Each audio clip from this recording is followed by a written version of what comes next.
Well, good afternoon, good morning, ladies and gentlemen. Good evening, good day. Want to welcome you to SKTV this Saturday. Welcome to another edition. Today, Saturday, September 17th, 2022. Mr. Kane, welcome. Thank you. Yes, today we are playing host to JNB's team. Tag team. I want to welcome each and every one of you to this edition, to the show. As you come on, let's have you share the show, please. We have a lot to cover today, a lot to talk about. So let's invite someone. Let's invite you to the conversation today.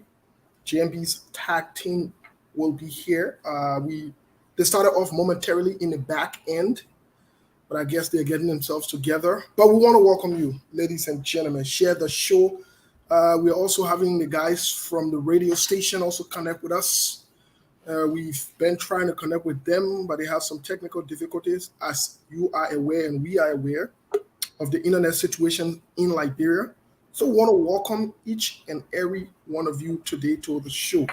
Let's have you share the show. Mr. Kane, take a moment, greet us. What's going on? How you've been? What's up? Well, as you know, I'm doing great, and we had a very good time with the minister that just left from here, Minister. Um, what's his name? Minister Vani uh, Vani Salif, the Minister of Internal Affairs, was here visiting us. We had a good time with him. And everybody that come to Phoenix, they can leave a good impression, especially the impression of the hatai and meat. Without, we don't joke with that. We take good care of our guests here. Yeah, but on a serious note, I think we had a good time with him, and for me, I'm doing okay. I'm doing wonderful. As you can see, I'm okay, and everything's fine. I want to say good morning, good afternoon, and good evening to all our fans, followers, and well wishers. Uh, as you may be aware, SKTV is well to be, especially when it comes to discussing the real issues. And that's why I believe our guests today, that's why they are here to make sure the real issues are discussed and put things into right perspective, and the people themselves can be the judge. Okay, well, thank you, Mr. Kane. As you said, rightfully, we are we are here. We had a good conversation last night, a good time. It's good. It was good meeting the minister. Wishing safe travels. Um, it was good. The interaction was good. Very mature, very peaceful. But today we are here for another edition. We are here with the tag team of JNB as we're getting started. We're seeing the guys from Liberia, but unfortunately, the internet situation there is not, as you can see, the radio is connecting with us here. It's not going through, so we'll have them come back on here in a few minutes once it settles. Uh, as we are working in the back with them. But let's have you share the show, guys. Invite someone. We're here for another thought-provoking, stimulating conversation this weekend. Uh,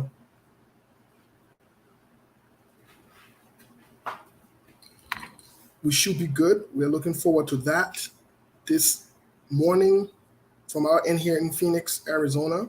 We are back on base, back in Arizona. But we want to welcome each and every one of you. Share the show, and share the show. Today we're going to be hearing from the tag team of JNB. While we are still getting set up here to get this show moving, to get everything together and in perspective, we would like to uh, inform you that there's a lot of things going on in the country, a lot of things going on out of the country, lots of publications, and a lot of things are happening both in the US and Liberia. So we want to welcome you today again for this interaction with JMB's tag team. Let's share the show. We have one member of the tag team. We've been saying like bro with Tammy. we're timing time. Let me put it that way. We're timing time so that we can get the signal here from Liberia. In the meantime, we'll get to our musical break here really quick so that we can share the show. Stay put and invite someone to hear from JNB's Tact team. I think this will be the debut, but we hear from them today, and we'll see what's happening, what they have to say, or what they have to say to you and I, those in Liberia and those in the diaspora. We'll get to the musical break really, really quick. Who wants to be president as we head on to the elections in Liberia? Give me a second here.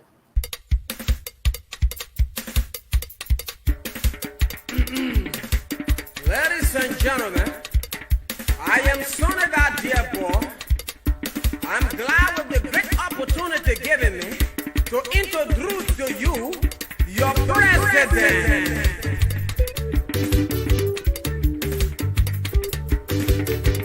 Babu want to become president. Mosquito want to become president. Poppy Dossel want to become president. Crazy man you see want to become president. Mr. Credit want to become president. Mr. Lala man want to become president. President you will sing you. Mr. Roro want to become president.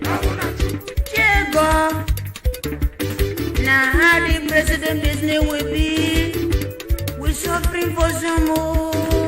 Mr. Lala want to become president. President you see want to become president. Mr. John President. It can't be one angry. Let me tell you something. When they want to become president with Lala, they will come and say, as the president of the Republic of Liberia, I thank you people for introducing me as the president. The power invests in me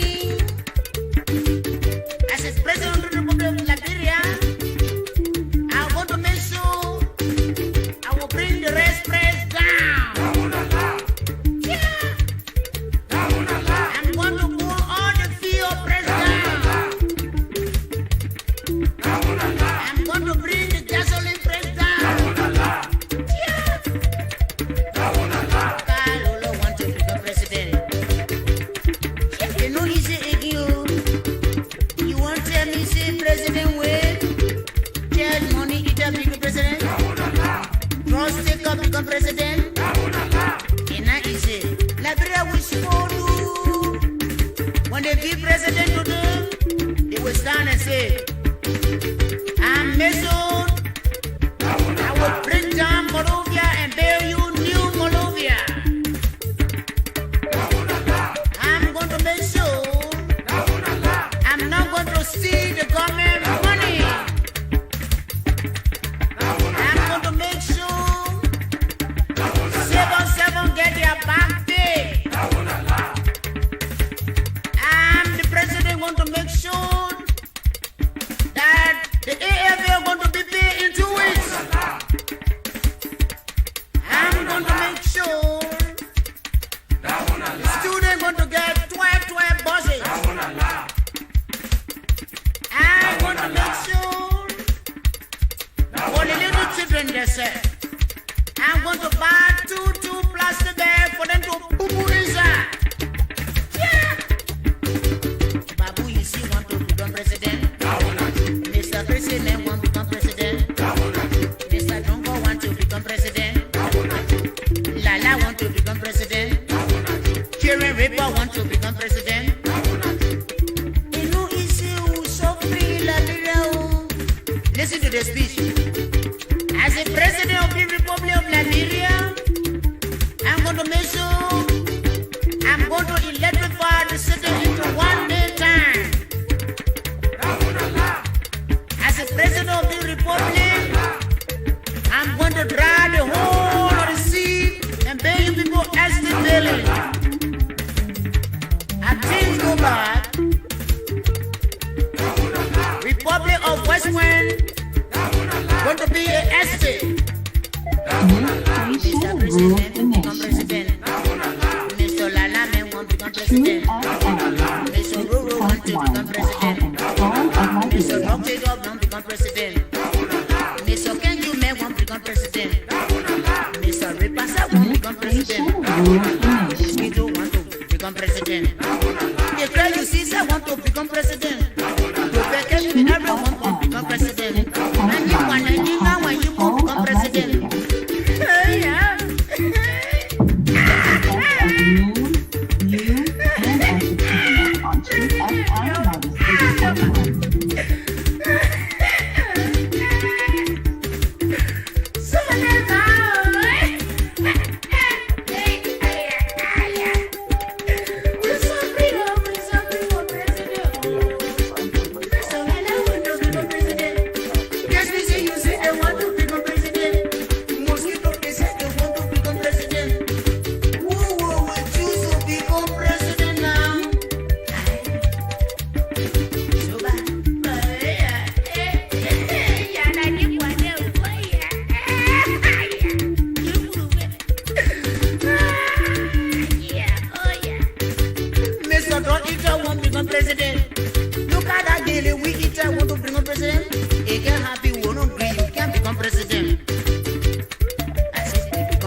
We'll leave it there for now. Everyone wants to become president. I like the part that says Freeport Ghana wants to become president. I haven't heard that word for a very long time. Freeport Ghana. You know, easy. Mr. Kane, what says you before we bring on our guests? What say you? You're muted. We can't hear you. Yeah, I think I'm kind of concerned about the radio. I know my brother over there has been struggling to make sure we are connected to the radio, and hopefully we are connected. Or I want to say, again, thanks to everybody for being here. And I want to encourage you to share the show. If you haven't done so, we really appreciate it. Those watching and listening to us on the radio, Truth FM 96.1, I want to say welcome to all of you to SKTV. And today, the conversation is going to be we stay having some issue with the radio. I think we need to take them off for now. Once the internet issue is settled, we can bring them on.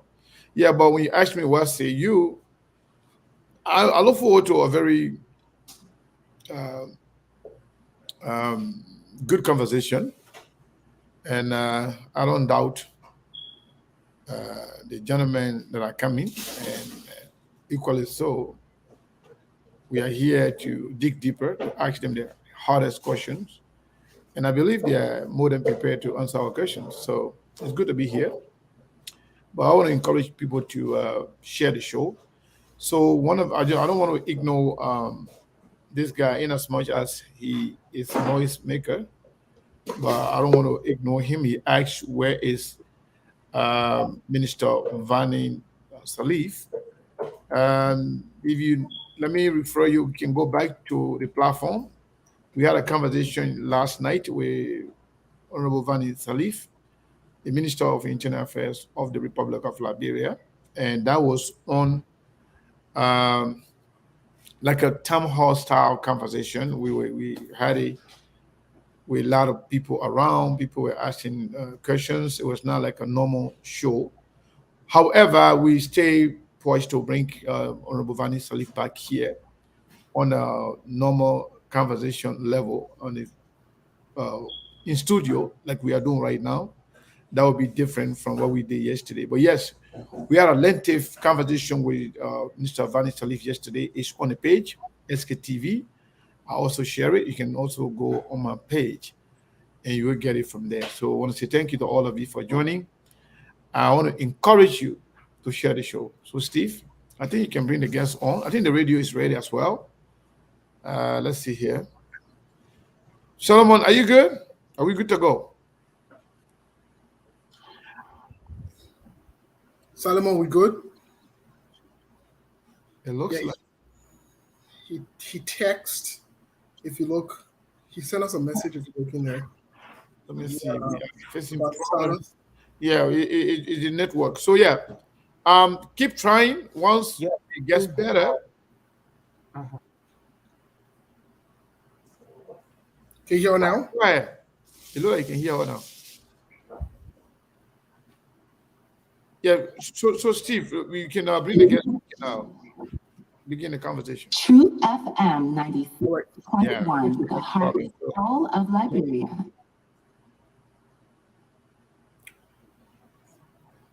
Good afternoon, Mr. Akel. Good afternoon, good evening, good day. How are you? Yes. Well, I am great. It's a bit better now. I can hear you. Okay. Okay, Solomon, thank you. Mr. Akel, how are you? Welcome to SKTV. Well, I am great, and I'm happy to be on SKTV this evening. You're great and happy to be on SKTV this evening. We want to welcome you to SKTV. I believe this is your debut, or this is your first time being on this platform. Of course, this is my very first time. Wonderful. Do you mind telling who Mr. Akel is and why is Mr. Akel here today? Well, I am Mr. Akel Solomon Krumah Etienne. I am partisans of the All Liberian Party, Vice Chairman for Mobilization, Untitled Chapter. But currently, I am the National Coordinator for JNB Tact team. So the reason I'm here tonight or on this show is to explain about the activity of the Tact team, what we have done, and what we plan to do. So that is the basic reason why I'm here on the platform today. Thank you. Ladies and gentlemen, if you are just joining us, this is SKTV. Those of you following us on Facebook Live, on YouTube and other platforms, we want to say welcome to the show today, and SKTV Live as well. We want to say welcome to the show today. Those of you listening to us via radio, we have here with us Mr. Akel Etienne, who is representing JMB's Tact team for today's conversation. Please follow us as we get into the conversation because we have not started yet. Mr. Akel has told us his purpose of being here today, and we're excited to have him. We'd like to welcome him. And as always, we want to make sure we make this disclaimer, as we always do for all of our guests. Please be respectful to our guests. As always, we can disagree respectfully. Please be respectful to our guests. Make them feel comfortable and at home so that, they can come back the next time we invite them. Thank you to our viewers, our listeners, as you've always worked with us to ensure that we do what is right and make our guests feel at home. Well, Mr. Akel, we would like to get back with you here. Just for educational purposes, what does JMB Tact team means, and why Tact team though? What does it mean?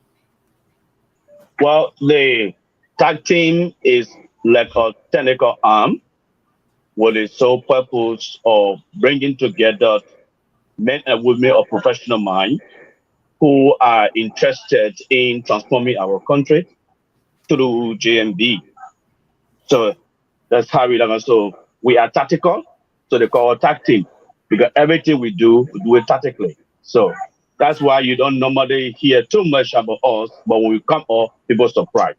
So that's why they call, because we are tactical, so they call us Tact team. Okay, you are tactical, so they call you Tact team. Okay, one may be a little confused about the fact that you are an executive from the ALP, yet you seem to be fully engulfed and entrenched into this Tact team that represents JMB when you have a political leader who in Benana. Why not Benana Tact team? Why JMB's Tact team? Well, one thing we are interested in is a leader that the Liberian people want, a leader that Liberian people believe in, that able to take the region off from office. So we did our analysis and we did our assessment. We got to realize that the Liberian people are all determined to make Joseph Jmb Loyalty the next president of the Republic of Liberia. So now wanting to let the Liberian people remain in the turmoil or the deplorable situation that Liberian people in, we have to join them to support a man that we all believe when we join with him, he can transform the country. So that is the reason why on the angle from the party, for those on the political party, for ALP, we decide to join the team to make sure that JMB succeeds. So our interest in Liberia is not about individual. Okay, I have another question, but I'll bring this question before I ask this question before I can bring Sekou in here. I'd like to clarify something. So this support is not necessarily for the Unity Party, rather JNB. Is that what you're saying? We are directly supporting Joseph Jmb Loyalty, not Unity Party. The Tact team is designed to support, a gear in supporting. Our objective is to support the presidency of JMB, not Unity Party, but Joseph Jmb Loyalty. We are individual party for ourselves, but for now, the Tact team focus on promoting Joseph Jmb Loyalty, not Unity Party. So then, if you don't mind,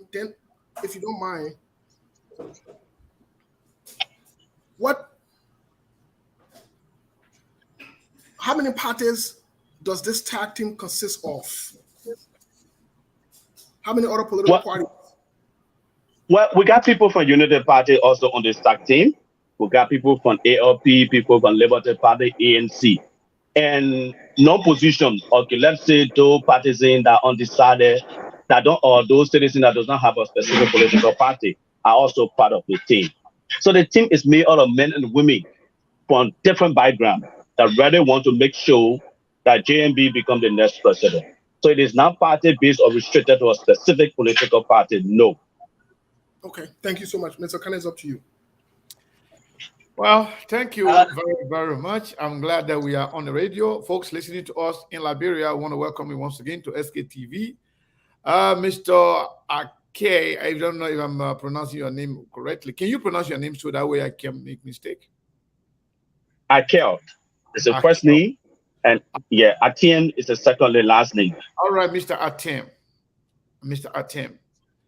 Atem, I want to say thank you very much for coming to SKTV and those following us.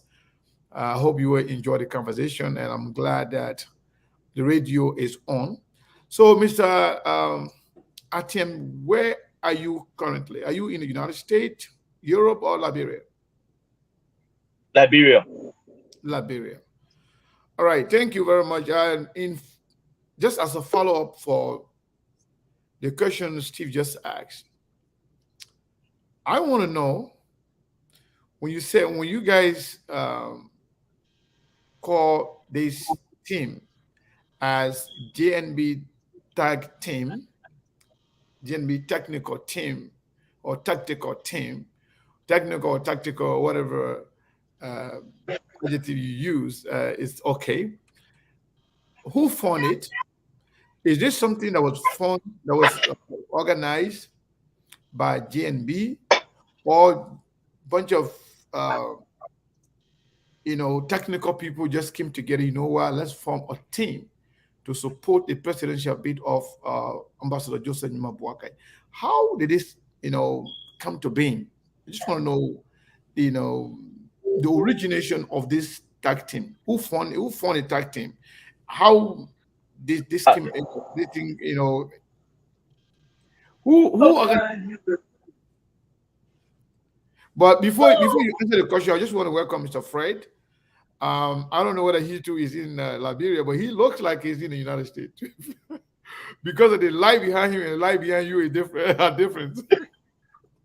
I'm sorry, I just be funny. Well, yes, indeed, Mr. Fred, welcome to SKTV. Thank you, Seko. Thank you, Stephen. I have called into your studio before, but thank you for the opportunity to be here today.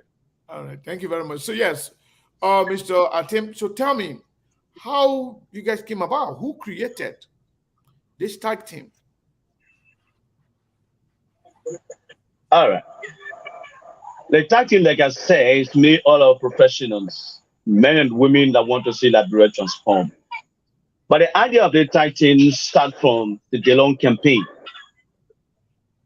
In 2019, the by-elections that Paulina Will facing Abraham Dallo Delon, the Friends of Delon made all our professionals, men that crafted the idea that make the plan for Delon, and Delon succeeded. And in 2020, the same group of men, the Friends of Delon again, used the same mentor, the same tactical mentor that made Delon to succeed. So what I decided to do now, having looking at it that they practiced a tactical mentor as Friends of Delon, and they were able to succeed in Moserado County, taking Moserado County from the ruling party, especially a county that have been the stronghold of this current ruling party. So with that in mind, the team decided, but then since that being the case, let's transform it this time for a presidential candidate that Liberian people want.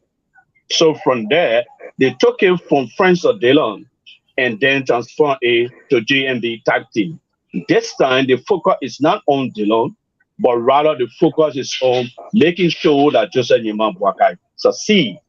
So the same meant some from the United States of America and other parts of the world, including Liberians, who made a contribution to help Delon, are the same guys that are making a contribution today for the tag team to succeed. So it's not basically funded by a specific individual, but a group of men and women that want to make sure that we do all in our power to change the system so that Liberia can get better, are the ones that are sponsoring this particular tag team.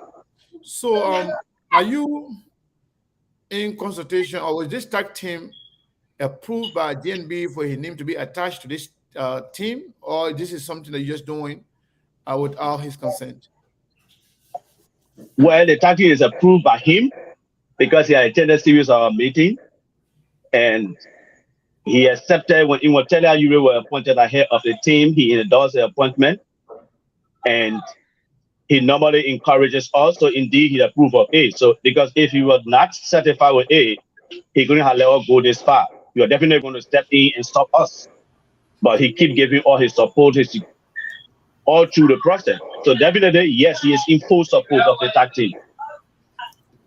Okay, so I don't know. I don't know from who we are having some noisy background. If you're not speaking, you can mute yourself. Anybody. So yes, one of the questions also that I want to know. Mr. Can I beg you just before you go with that question, with your question, please, I don't want to forget you asked this question, but can I infuse something really quick because I don't want us to skip this part to get further. Go ahead. Mr. Akil, Mr. Anthony, yes?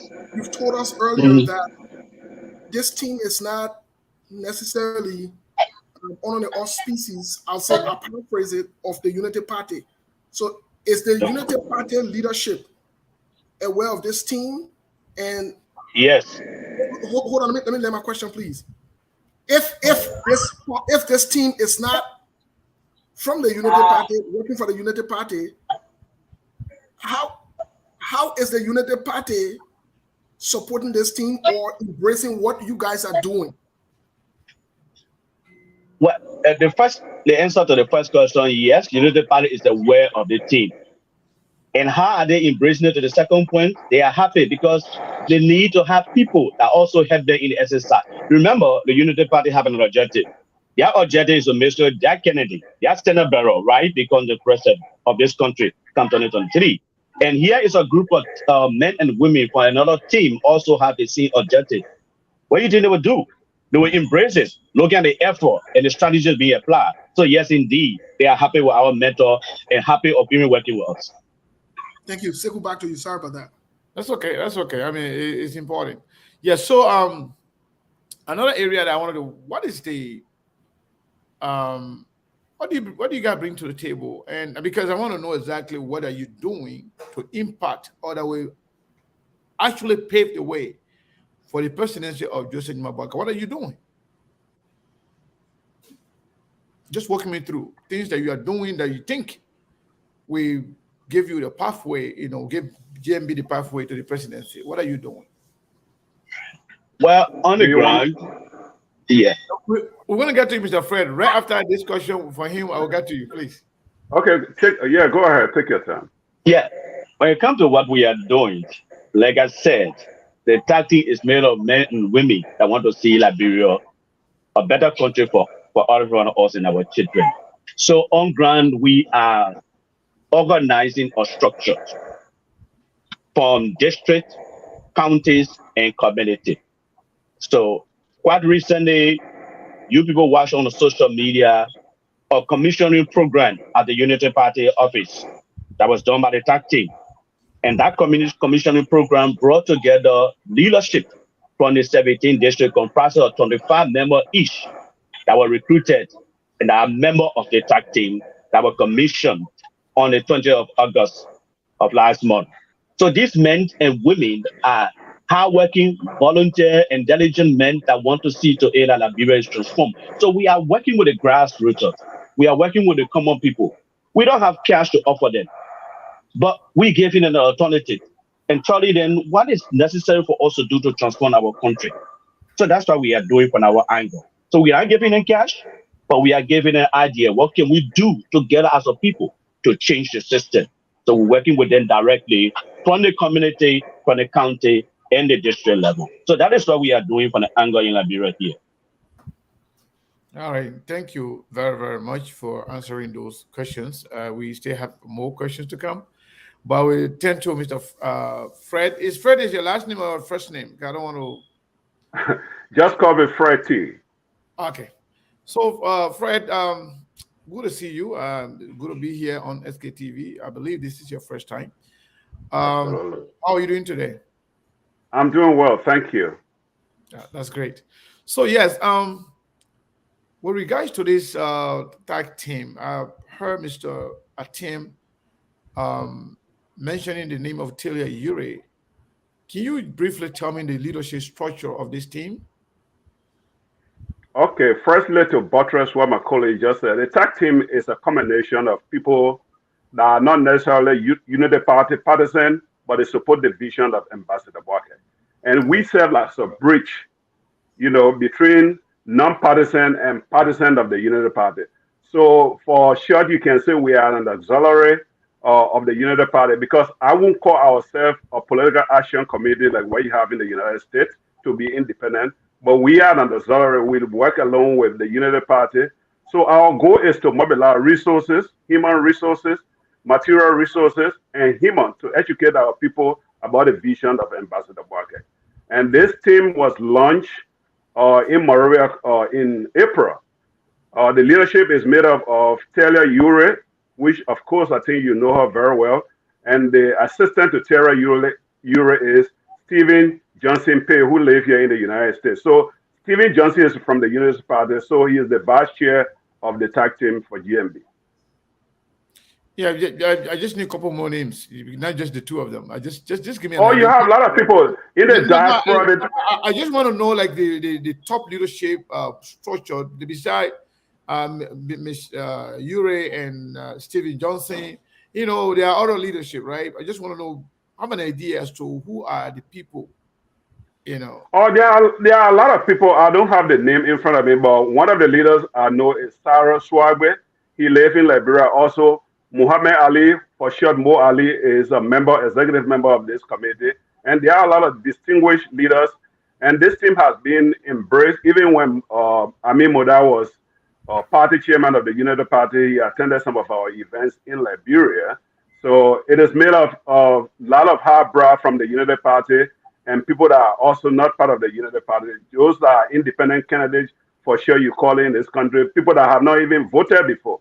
You know, they see the direction of the country, though they are not partisan of the Unity Party, but they want to join this movement to make sure that Ambassador Joseph Yumabwa can become the president in 2023.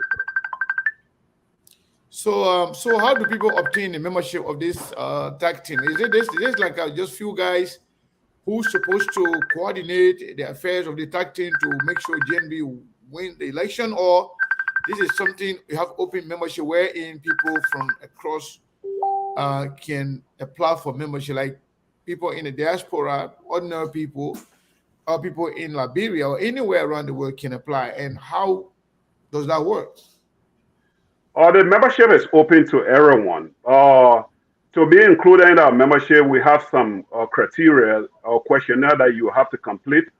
The first thing we want to know, what is your political affiliation in Liberia as regards to the election? Because we do have chat rooms, and when we recruit you, we include you in our chat room. We don't want you to be as a spy. So we do have some requirement. The Tact team is open to everybody. If you live in the United States, you can contact me. I live in North Carolina. Or you can contact on Youngstown. It already have branches in Philadelphia, New Jersey, or the DMV. So it is expanding very rapidly. We have a branch here in North Carolina. It is expanding in South Carolina as well. So it is open to everybody. In Liberia, they actually have, you can be recommended by somebody that you know that is part of a Tact team, or if you know somebody who is a member of the Tact team, you can contact them, to get you through the proper channel to have to get registered and be a member, Or you can also go to the Unity Party office on Broad Street in Monrovia to find out more information of the Tact team if you are in Liberia. All right. So technically, basically, you like you said, this is like a Zori group of the Unity Party. Let me ask you this question, then they will go to Steve. The people who are critics of JNB, who are saying JNB is not well. JNB should not be running for president. JNB said he got developed heart problem after serving as 12 years as vice president, also 2017 campaign, after which when he had some surgery to implant pacemaker. They are saying JNB should not be running.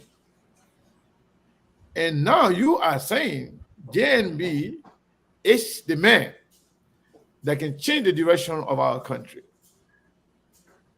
How can you respond to those people who feel like instead of you helping the woman to have a peaceful retirement, you are there pushing him to add more to his pressure that could even be detrimental to him health-wise? How do you respond to those people? Well, Seko, I would say that is a lazy argument, that I won't even waste my time on it. But because you asked, I'm going to expand on it more. JMB have a family, he have a wife, and he have other children, that are around him every day. They care for their father. If they know that their father is not up to this challenge, even JMB as a statesman, the icon of integrity as he is, he will not put himself forward if he is not up to the task. I can tell you JMB is fit. People argue about his age. About his age. The Constitution of Liberia, the only age requirement is you should be 35 years old and above. It don't have no age limit. And to also debunk that argument, there are several African leaders that are older than Boakai. They are serving their respective country. Next door, Ivory Coast. Alassane Ouattara is older than Boakai. He is serving this. He is in his third term as president of Ivory Coast, and he has transformed that country. I lived in the Ivory Coast for 6 years. So I know what I'm talking about. If you talk about Ghana, the Ghanaian president is of the age of JMB. If you talk about the Nigerian, the argument, the argument is a lazy argument, and I think the people who propound that argument are mostly people from the the CDC camp. Okay, so just to expand on that area, your answer kind of focused more on the age aspect, and why the question will kind of focus on the health aspect. I want you to, so are you saying that the health concern is a lazy argument? Nobody should care about somebody who's going to become the next president of our country? Well, I didn't rubbish that question, Sekou. What I said, I told you JMB is physically fit to serve as president of Liberia. He is prepared. You and I are not his medical doctor. The only person that can hold on. He's the one that said, no, you continue. He's the one that said that he developed heart problem because of serving, the pressure from serving as 12 years as vice president, and also the pressure from 2017 campaign. He said that nobody, you didn't hear from medical doctor, we didn't hear. And then he said after which he went for medical checkup, and then they implanted pacemaker in him. So that should be a major concern. But you telling us that people should care less about the man who want to become the next president, shouldn't worry about his health? It's a good thing to worry about his health, but having a pacemaker doesn't make you incapable to serve. And most men at his age have hypertension. Vice President Mike Pence has steroid planted in his heart, and he is serving. You see him on the campaign trail, he is moving. So that's not something that can deny him from serving. Like I said earlier, JMB is physically fit to serve as president of Liberia. The presidency of Liberia is not a marathon sport. You know, now you have to run 2 miles or 3 miles every morning. We have a young man who is in power, but he is completely incompetent. He can't even say anything. He can't speak to his people. You know, why it is true that we should worry about his health, but his doctors have given him good prognosis that he is able to serve, and he has a long way to live. You know, this man here is, 76? And you see him move, even, you know, he is physically fit more than the young people that are trying to, you know, question his health condition. All right, let's go to Steve. Thank you, Mr. Kane. Mr. Tule, welcome to the show. How are you? I'm doing good, Stephen. How are you? Thank you for welcoming me. Yes, I like your last name. Thank you. If you move the T, you put B-O, then that means you'll be Anyway, let's get to the tag team. Let's get to the tag team, because I think that's where our focus should be today. I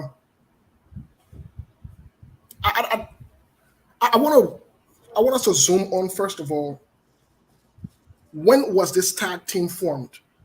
I'm hearing two different things, and I stand to be corrected from both you and Mr. Etienne. And I'm sorry if I didn't pronounce your name well. I'm hearing two different things.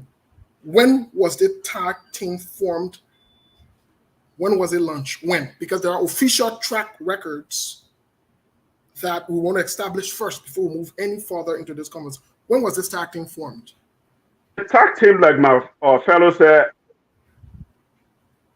Liberia, I was not part of the Dylan movement, you know, so, but from what we hear, when I joined the tag team, it started from that area, you know, so, but it has transitioned from one event to another.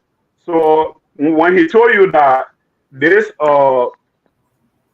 platform was launched during the Dylan senatorial run, he is right, you know, but we just expanded it to a bigger level, because this one was just focused on electing Dylan as a senator of Montserrat County. But this have because the tag team was so successful, that is why we want to extrapolate it to for the presidency of Joseph Njuma. Okay, thank you. Mr. Etienne, can you help us? If you're talking about formation, I don't know whether you want to know what they. Let me be clear on the question, because it's important for us to have the right question so that you can answer the right way.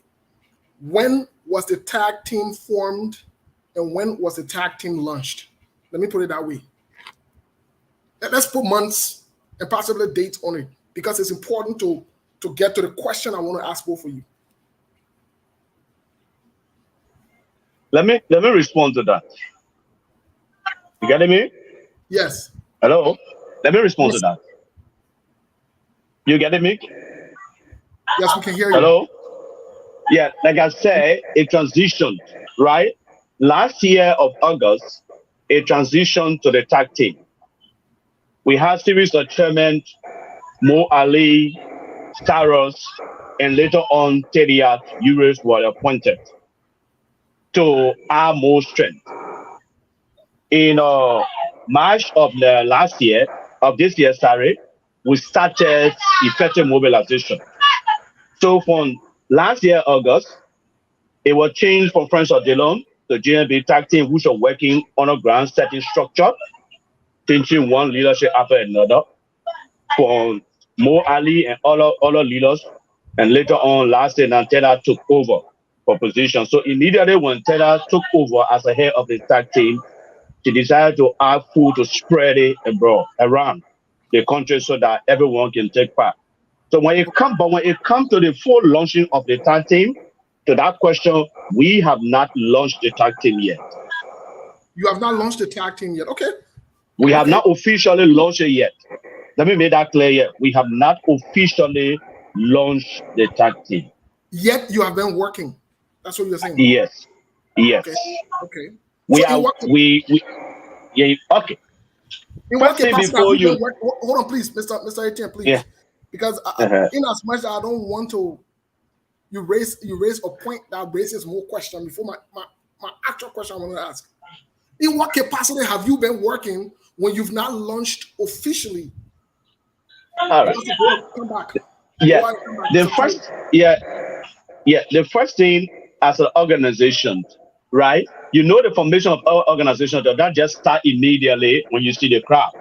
The formation still start from the back. Every arrangement I make to the back. And once you get what you want to achieve, then you bring it at the forefront. Even the counter political party formation, they don't just come about and launch a political party or register the political party. All activities are done at the background, and everything that is necessary to be done, once it is completed, then you officially bring it up and launch it. So we set out series of activities that leads to the launch of the tag team. So these are the activities we are undertaking that will lead up to the tag team. So like every organization, you must have a step. So like these are steps we outline. That do this at this time, we do that at this time, do that at this time. Then at this time, we do this. Mr. Etienne, I have to push back here. Yeah, because go of back. public knowledge. I have to push back. Yeah, okay. I ask you my question. Okay. I have to push back. First of all, we are aware that the tag team is operating fully in the public, as evidenced by you visited the university campuses or campus. Of course, of course. Did. So that means you've been effective. You've been working in the opens. Also, the tag team also initiated movements and workings in the United States of America. Of course. But yet this tag team has not been launched. Let me go back to the question. Go back. Because I want to make sure I push back on that and set the record clear. Okay. Are you saying to the Liberian people that the tag team was fully functioning whilst you were in the CPP when JMB was not elected as the CPP standard bearer? Is that what you're trying to say? Because if we go back to the timeline, I'm bringing you to the timeline now. Is that what you're insinuating? No. Let me give her. The tag team started its activity at that time during the CPP, right? But it had different objective in mind at that time. Like I said, the Friends of Delon, it changed faces as time goes about, right? It started at that time, yes, during the time of the CPP. At that time, it started at that point with a different objective in mind at that time. But as time goes back, the objective changes. That's how it operates. It started at that time, doing the CPP time with different objectives. So from there, it changed to another one. So that's how it operates. So let me clear your doubt. Right? Let me clear your doubt. Right there, so you can get it clear. Okay. The tactic for me, during the CPP time, I was supporting JNB to the fullest. So it can change, it will not change tomorrow. That will be clear. So At that time, when it was established, the member that were there, our objective at that point was to make sure JNB win the CPP Senate Bureau or Senate Bureauship. That was our objective at that point. Our objective was to convince people, the citizenry, to see reason why JNB needed to win the Senate Bureauship of the CPP. That was the initial objective. But when the CPP break apart, we switch it to another objective. So they get it straight as a high goal. So let me hold you there.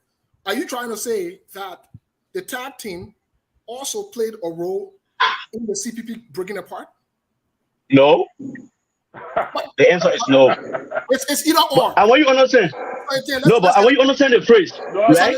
Hold on. The CPP. Mr. Etienne, please hold on. Steven, Yeah. Steven, you are trying to put words in his mouth. Mr. Tule. No. Yeah. Mr. Tule, Steven got me. You are our guest. I will ask the question and you allocated time to answer the question. Okay. I want to go back. Go ahead. Okay, Steven. Yeah. I'm not trying to trap you or no. But I want to go back. Yeah. Because it doesn't make any sense for what Mr. Etienne said for the tag team to have been in operations in August. According to him, initially it was a Dillon movement. Yeah. Initially. But within the Dillon movement, let's establish this clear. Within the Dillon movement, there were people from the ANC, there were people from the ALP, there were even seditions. There were people that were political party affiliates. What I'm trying to understand, when he says that the tag team transitioned, they changed their mission. When did they change the mission or the vision to switch to JNB? Did everybody from the tag team of Dillon that he asserted automatically come to the same tag team to support JNB? Well, again, I want you to understand also the group that get together to support Abraham Darrell Dillon they have their own political candidate, political agenda, right? So supporting the presidential bid of an individual is totally different from supporting a senatorial bid. So somebody may support Dillon, but when it comes to presidency, he or she have his own candidate he will support. You know that, right? So all of us together, we were supporting Abraham Darrell Dillon. That we should all agree. But others have their own objective. For those of us who think to ourselves that we needed JNB because of the popular opinion, the view of the Liberian people, we decided to put ourselves together to organize it from now. It does not indicate that everybody, no. Let me make the record straight. It does not indicate that everybody. Let me make clear here. For those of us who believe that JNB is the best alternative for the Liberian people, we transition from Sons of Dillon to JNB Tact. For those who believe all of why as who they prefer, they went that direction, right? So for us, we keep up our operation to keep it alive. For others, well, they have that choice. Okay. So we cannot kill our ambition, our desire because of others. Okay. Well, thank you so much for the clarity and the context that we'll leave it to the Liberian people. But let me get into my question, because it seemed like I'm confused about the tag team.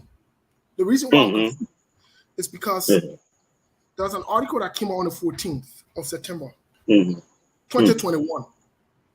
14th of September 2021. That makes it 1 year. In that article, from Front Page Africa, I give them credit. They expect that you guys launch around that time. Let me read what was stated.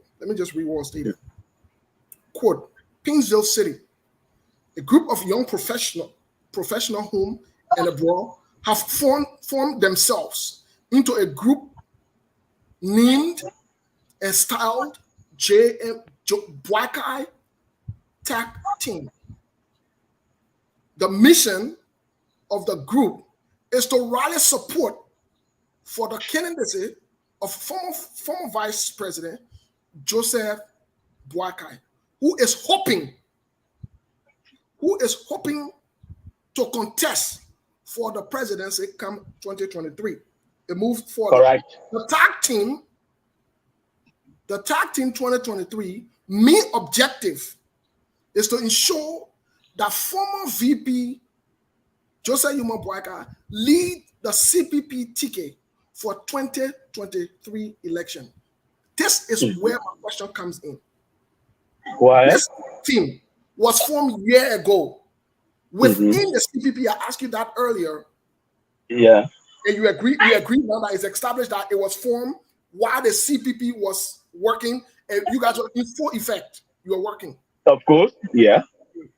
My question to you is, did the Tact team undermine the CPP? The answer to that question is no. Okay. So here's my next question for you to move forward into this. Maybe Sekou might have another question. I'll turn it to him because we got to come back. Here's another question I want to ask you. Did the Tact team played any role? Because this you're on record here today. Did the Tact team play any role in ensuring that JNB leaves the CPP because he was not having his way to becoming the nominee for the CPP? No. Okay, thank you. Mr. Kane, it's up to you. You're muted, Mr. Kane. Yeah, thank you very much. I saw Mr. Fred laughing. You know, his mouth was itchy. He wanted to say something. So now my first question is going to go to him. I'm loving the conversation. I believe the purpose of you coming on here today is not only to introduce the Tact team, but to also do your work, which is to convince the Liberian people that JNB is the man that they should support. So somebody who has been a critic of JNB, whether is guilty by association because he worked in Ellen government, because Ellen was corrupt, Ellen government was corrupt, and everybody was corrupt, you know, that kind of blanket indictment, or somebody who will say JNB have not shown leadership. What happened in the Unity Party and what happened with the CPP, and of late, what happened at the convention, the change of leadership at the time we have led about a year. I want you to make the case. I want to give you the opportunity to convince me, Sekou, JNB is the man. Here are the reasons why you should support JNB. Convince the Liberian people. Because, you know, once we bring people on the platform, there is an objective. And I believe the objective will be to make the case for your candidate. Make the case for JNB, Fred. Well, thank you, Sekou. I was laughing because Steven's question are just really funny, you know, and, you know, I like the way my colleague answered the question. But your question is not a whole lot. Firstly, you started with your health, and of course, we discussed that. The only person that can tell JNB that you are not competent to serve is not the Liberian people. It's his medical doctor himself. You know, because he has to have the integrity to know that being president of a country is not something you just get up in the morning, you go to the bathroom, you come back, you sit down. You know, JNB being a man of integrity is not going to put himself to a task that he is not capable to accomplish. And I can tell you with certainty that he is ready to serve. You know, he is looking for the opportunity to serve. He wants to be a servant leader for the Liberian people. You know, I don't know, maybe you have to repeat your question so I can respond on it. If you're talking about convincing people that he probably served in the Unity Party government and the government was corrupt, so that means he is corrupt. You know, all right, let me rephrase my question. Absolutely. I'll make it as simple as possible. Forget about what people have said, the naysayers, the critics. Forget about everything I've said. Somebody who never heard, never known JNB, never voted.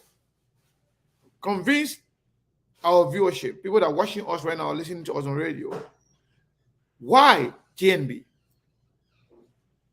Why JNB? Because this is a man who has lived all his life, you know, believing that whatever it is for you is for you.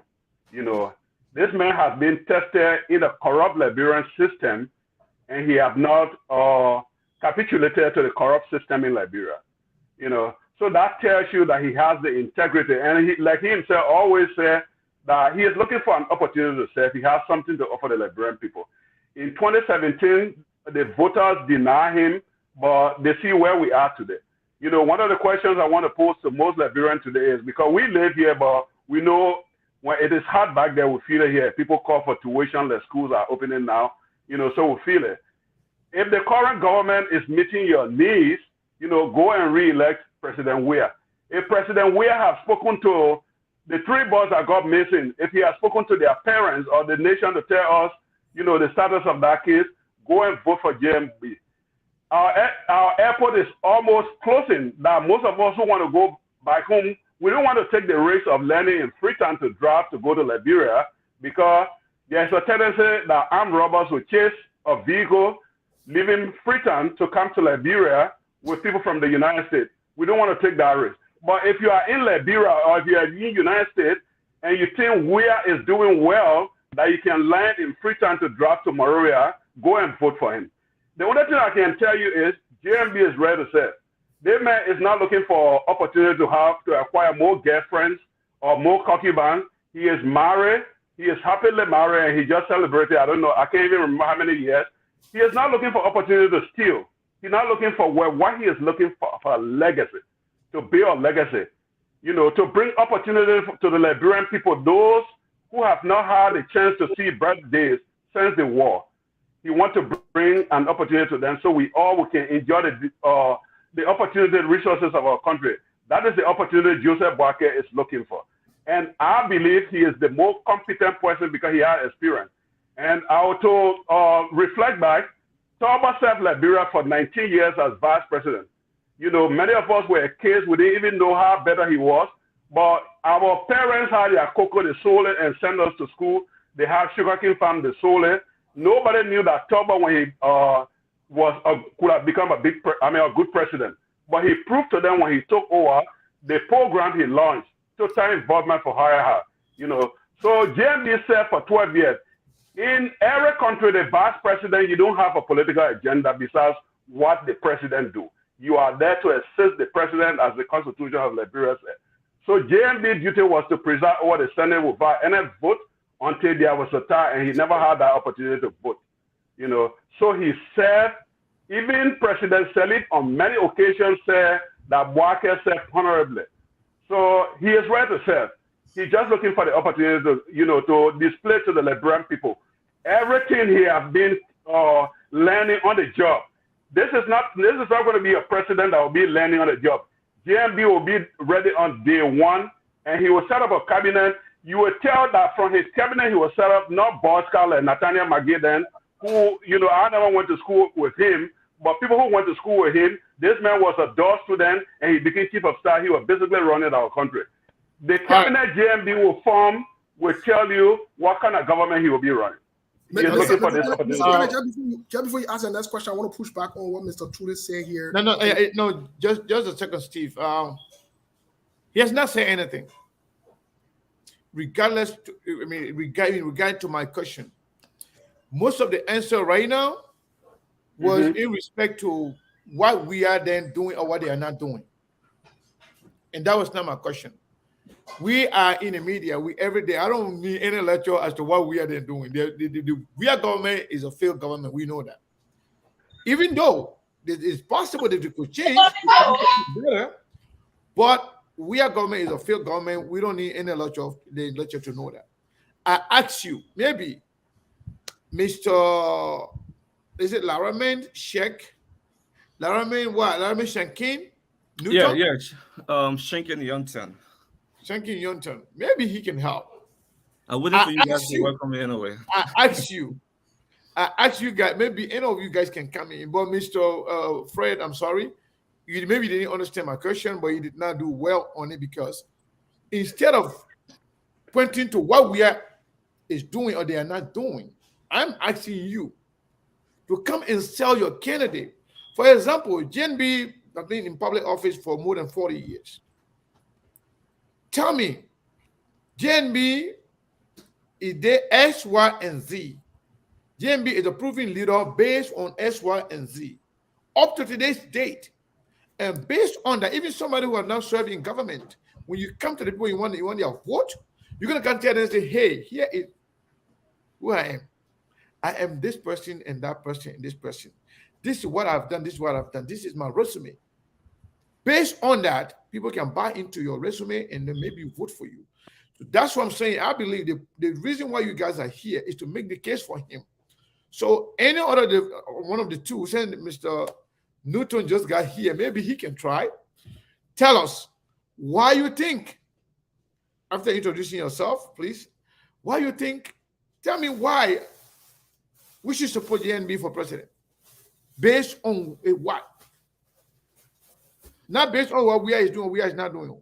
Based on what you think JNB should be the next president for his own account. Thank you, Sekou. Thank you, Steve. It's a pleasure being here. Like my colleagues, Akia and Fred, I'm making a debut, so it's a big deal for me, I think. And the SK TV has been owning to its own reputation over time, has been a neutral platform, supposedly neutral platform. Much of what I've come to do is to talk about the Tact team, our programs, and some of the amazing things we're doing in terms of mobilization since we were funded. The politics of JNB, campaign going to come. The NEC has released the timeline. There's obviously going to be campaign. We'll talk about JNB, his experience, what he brings to the table, and the best metrics, the best baseline in any governance process, especially when a nation like Liberia is going to a major election, is the ensuing government based on their economic policy, the policy towards young people, unemployment, creation of jobs. So we're going to still have to talk about the performances of this government, the excesses of this government in relation to our candidate and the best solutions that he can offer the Liberian people. But it's no doubt that Joseph Yumambwaka commands the respect as a notable statesman. He has served this country honorably.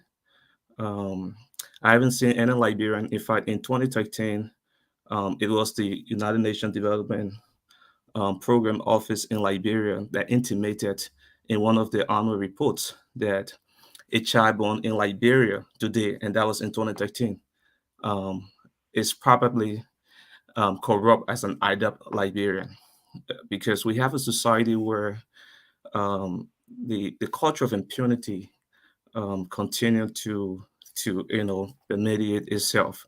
We have a society where people have gone into government, into public spaces, loot the state, and cause more, poverty for the masses of our people, and walk scot-free. We still have traces of that in the current government. When a sitting minister who admounted and gave an open statement that if you steal the money and you use it here, it's better than those who came before him and stole and built in other countries. So Joseph Boaga is clear on that, on ending the culture of impunity. He's going to fight corruption.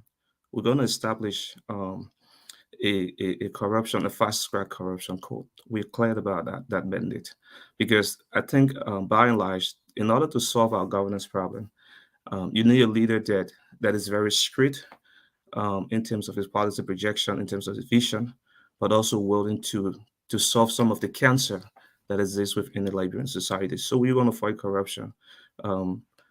Successive governments, preceding governments have failed to do that. We are clear about not just auditing the we administration, but going back into the 12 years of Ellen and conducting some audits.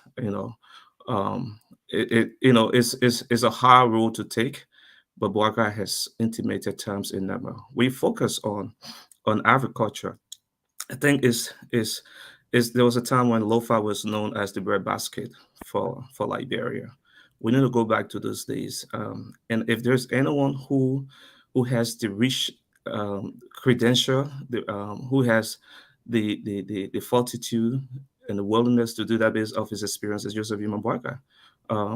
The last recast budget that we saw, that the executive presented to the House of Legislature, to the legislature, they had 11 million to subsidize for rice, the importation of rice. I think it is a silly idea. We have to move to a point where we are investing more in agriculture. We are moving from subsistence farming to mechanized farming, where we are having cooperatives. We are supporting local farmers. We are closing the gap, even the gender parity gap, in terms of agriculture, and encourage more of our mothers and sisters to join, go back to the soil.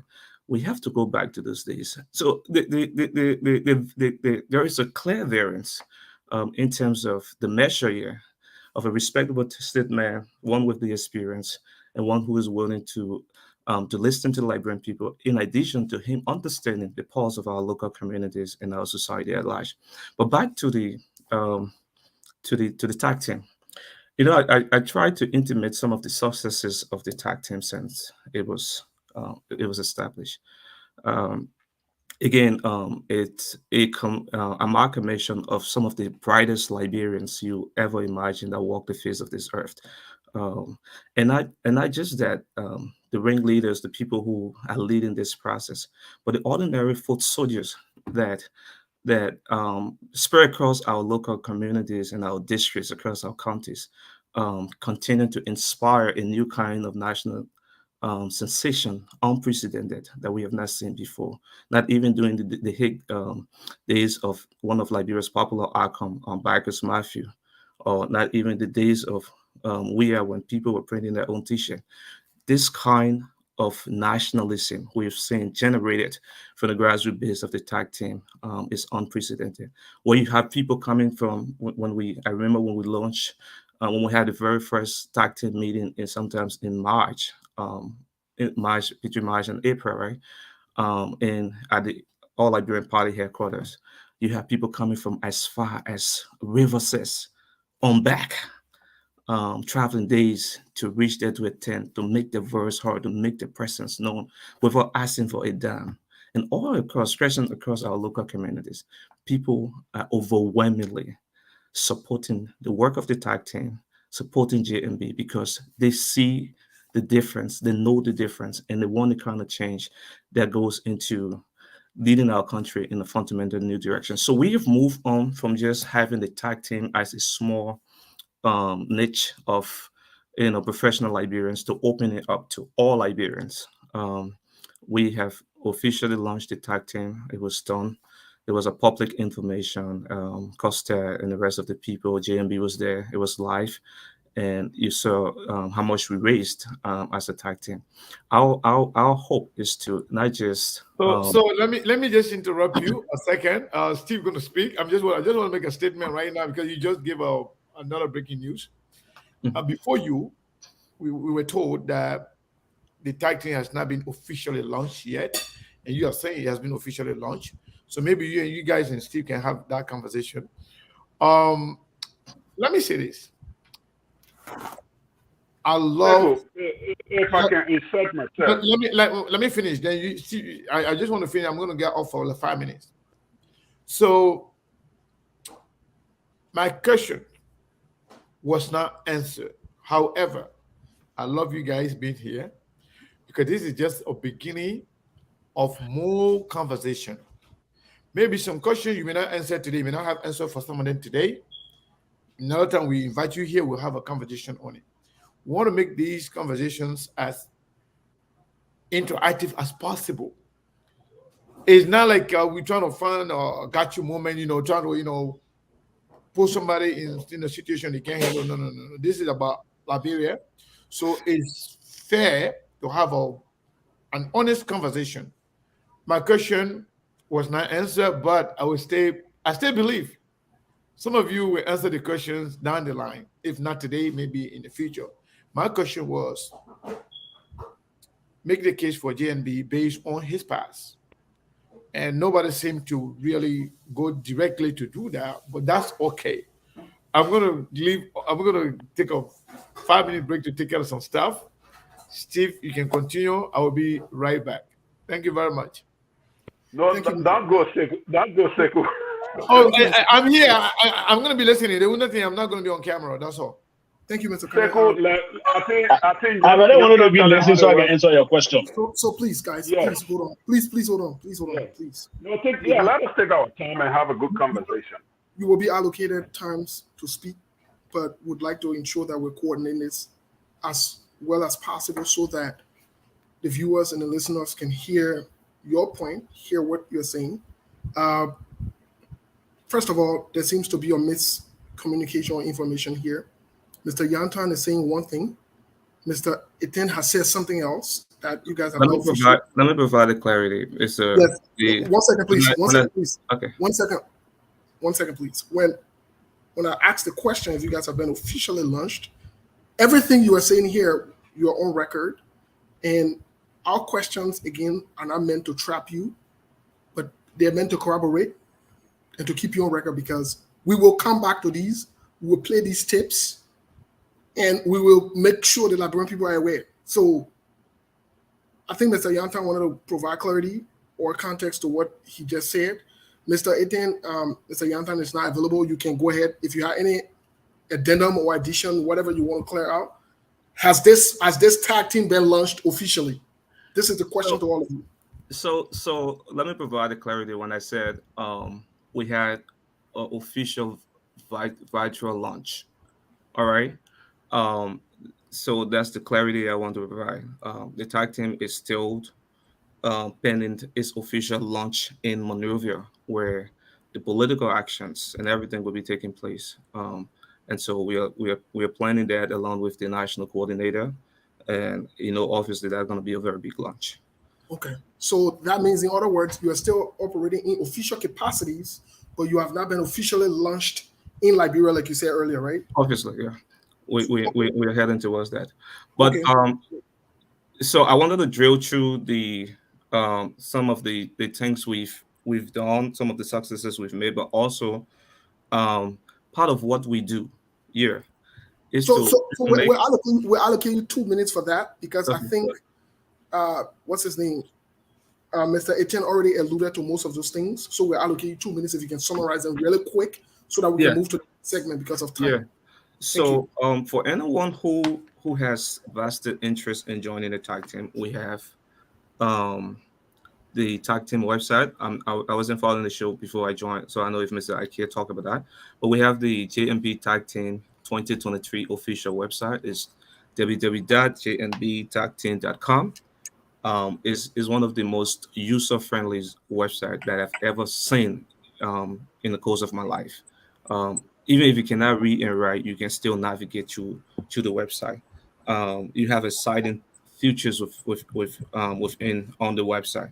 Part of what we also want to say is that we have the JMB store.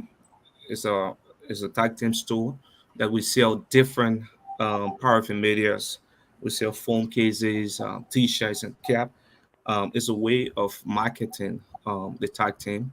It's a way of telling our members across all of the diaspora and in Liberia that if you support this and you're passionate about this, that one of the ways that we can raise resources towards the JMB campaign. So go there, sign up, and become a member and purchase one of those items. We also have what we call the Jmb Loyalty Program. So it's a small form of small scale crowdfunding, right? Where we target a certain number of people over a period of time that can commit every month as loyal members, as loyal supporters of the Joseph Yuma Boaka candidacy and campaign every month to a certain amount. So take, for example, let's say maybe Steve went to bed tonight and got baptized and decided that he would join the JNB campaign, and he decided to be a loyal member. We'll wholeheartedly welcome Steve, and every month Steve tells us that he can pay $20, right? So over the period of the next 9-10 months, Steve should have contributed at least $200 to the process, right? So if you have about 1,000, 2,000 people contributing at that magnitude, we show of raising a good sum of money as a tag team to the process. Part of our cardinal responsibility is not just to mobilize, right? The mobilization is the life and breath and blood of the tag team, but we want to make sure that we use our base, the ordinary grassroots base, to raise the needed resources for JNB campaign. We all know election is very, very expensive, and what we are up against are people who are reckless, lawless, and has the state machinery. They can use the country money anyhow. So we have to be very strategic as we move along to use our ordinary resources, but also the base to raise the needed resources for our process. So thank you for laying the basis of some of the things that you guys do. I want to quickly before we move to the next segment here, which is talking about the money. I like the fact that you brought about the money and so forth. We'll talk about that very shortly, but I want to provide some rebuttal here really quick as to some of the things that you guys said in person of Joseph Yuma Boakai. First of all, I wanted to make sure that it is clear to the Liberian people that, because on here we checkmate people. When you say something and now your other station and where you can go and just talk, here we checkmate people. Joseph Boakai has no history of advocacy.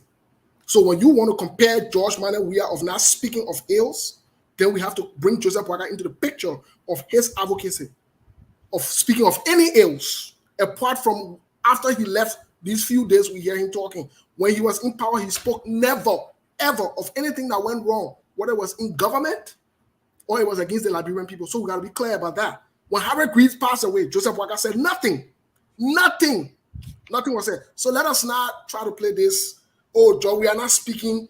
Joseph Boakai was not speaking as well. So we thought so like we're saying, like, bro. But let's get to the morning part, because that's where I want to erect the necessary checkpoint. I mean, you can't just come. I know it is your show, but you can't just come say something and we'll let it slide like that. Joseph Boakai was not president of Liberia. You know, Weah is president. He is the father of the nation. If something like that happened, he need to come and speak. You know, and also, Steve, I don't know whether you call yourself a journalist or a media talk host. I think the war rebuttal to your panelists should not be the war. Say we challenge your whatever you said. But when you say rebuttal, it's like we on a debate show. When your panelist says something, you go. I don't think that should be the phrase. You know, so I want us to set that line straight. So let me just respond to that. Right, I understand. I understand very clearly your lines, and you know, Joseph Boakai came from the Liberian Action Party. I know Steve was much younger at the time, not to have understood what was going on. He was very involved in the 90s in the peace process as well, very involved.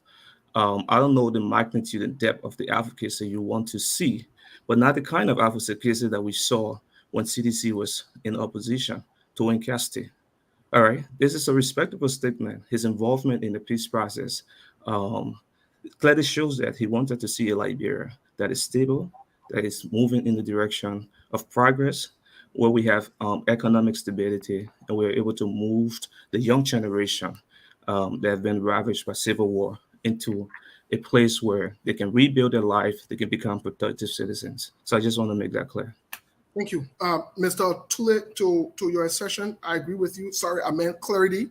I did not mean to say rebuttal. I'll have to agree with that I meant clarity or to provide context. Earlier on, I had to make sure that we erect the necessary checkpoints. And yes, Mr. Vice President Joseph Yuma Boakai has no history of advocacy.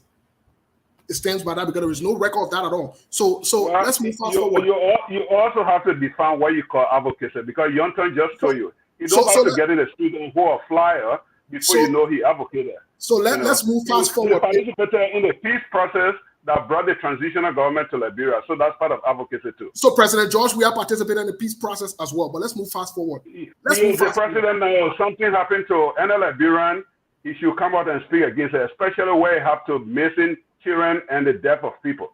You know, you have to say something. Joseph Boakai is not the president of Liberia. Joseph Boakai was vice president for the record. Let's move fast forward. We'll move fast forward. Okay. Let's get to the money part of let's get to the money part of this conversation, because it's critically important. What is the tag teams? Because the tag team launched And Mr. Yonto alluded to that, and I'm glad that he talked about it, about it briefly. The Tact team launched and raised some money. Elections are expensive, the words of Mr. Yonton as well. So since elections are expensive, what is the targeted budget for this entire Tact team as to ensure that you guys' goals are met? Well, I become for Yonton is a leader for the U.S. team, so maybe he can come and polish that. Right. We're not going to put an amount there that we're going to raise 100,000. Most of the people that are supporting the candidates of Buakhead are poor people, market women, students that are not even working, pen drivers. So whatever resources we are able to mobilize to support the campaign, that's what we're going to do. We're not going to tell you, say, we want to raise 100,000, 200,000, and when we fail tomorrow, you call back on your station and try to checkmate us. So I don't think giving you a budget that we're going to raise 200,000 is the right way to proceed. But we're going to raise the needed resources like Yonton and I have been talking, especially most of the funding will be coming, will depend on the diaspora group to help because they are a little able to raise some money to, squeeze up from their budget and send to Liberia, knowing how important this election is going to be. So most of the funding is going to come here. So if you are listening to us today, we're going to be coming up to you. Like Yonton said, there are many ways. I don't know whether you can send our website to Sekou so he can pin you on the website, Yonton, so people can begin to, navigate the website. Yeah, so just to add up to Fred, currently in the US we have 6 chapters and 3 regions. We have been able to build a sufficient membership across the US. We also have different chapters across outside of the US within the diaspora. Like we have chapters with some large students in suburbs in the UAE, and even across East Africa and West Africa. People have overwhelmingly signed up. There are 3 ways we raised money when it comes to the Tact team: through the ordinary contribution of ordinary Liberians who are part of the larger network of the Tact team and are members of the Tact team. Even the organizer, those of us who are leaders, contribute to the Tact team immensely to fund our operations in Liberia. Part of why we want to raise resources for the campaign is that we have a set target. We want to ensure that we are in charge of all of the pool washers in 2023 during the election. I understand the last election, there may be more in the coming election, but there are over 2,000 polling places across the country. We want to make sure that we have visibility, we have trained pool washers, we have people who are loyal to the cause, to the agenda, and to ensure that we have presence across all of it. So bulk of the resources that we raise will go in that direction. Thank you. I'm still the war room. Guys, to be honest, I'm still confused as to why the question has not been answered, because you keep saying different things. When my question was simple, even when we supported $10 de long, there was a projected amount that said maybe we're targeting pool washers and it will cost 5,000. So when we are giving or we are contributing, we know what we are targeting. But for you to say to the public, oh, we're not going to disclose an amount, or we don't have an amount to talk, we just gather resources. I mean, it's a little confusing, but if that's how you choose to address this question, we'll move fast forward before we turn it over to Mr. Kane, because we have not heard anything, but rather you keep saying you will mobilize and you got chapters, and that's fine. That's okay. Let's move fast forward. Let's move fast forward. Then we don't know how much we are collecting, but people should just donate. We don't know. Okay, cool. Let's move fast forward, because I want to push a little bit on this issue of resources and gathering resources, especially heavily relying on the diaspora. My question to you guys now is, last time the diaspora, the Tact team also did launch or try to do a launch, and I stand to be corrected on that, such as gathering funds as well. Do you mind telling the public how much you raised? Both the virtual one that you had and also the one that you had on the field. I think there was a soccer game or whatever you guys were having, whatever it is. Can you guys elaborate and let us know what was going on and what's really happening? Come on, Stephen. Are you coming here to audit us? I'm not auditing. We're asking questions in the public. Yeah, but you are auditing an organization. We No. are not in the position to provide our financial information. Mr. Tule, No. It is fair to ask this question because these events happen in the public. People contributed. There is nothing wrong to ask this question. I don't think it's an audit. If you choose not to answer the question, we can respectfully move on.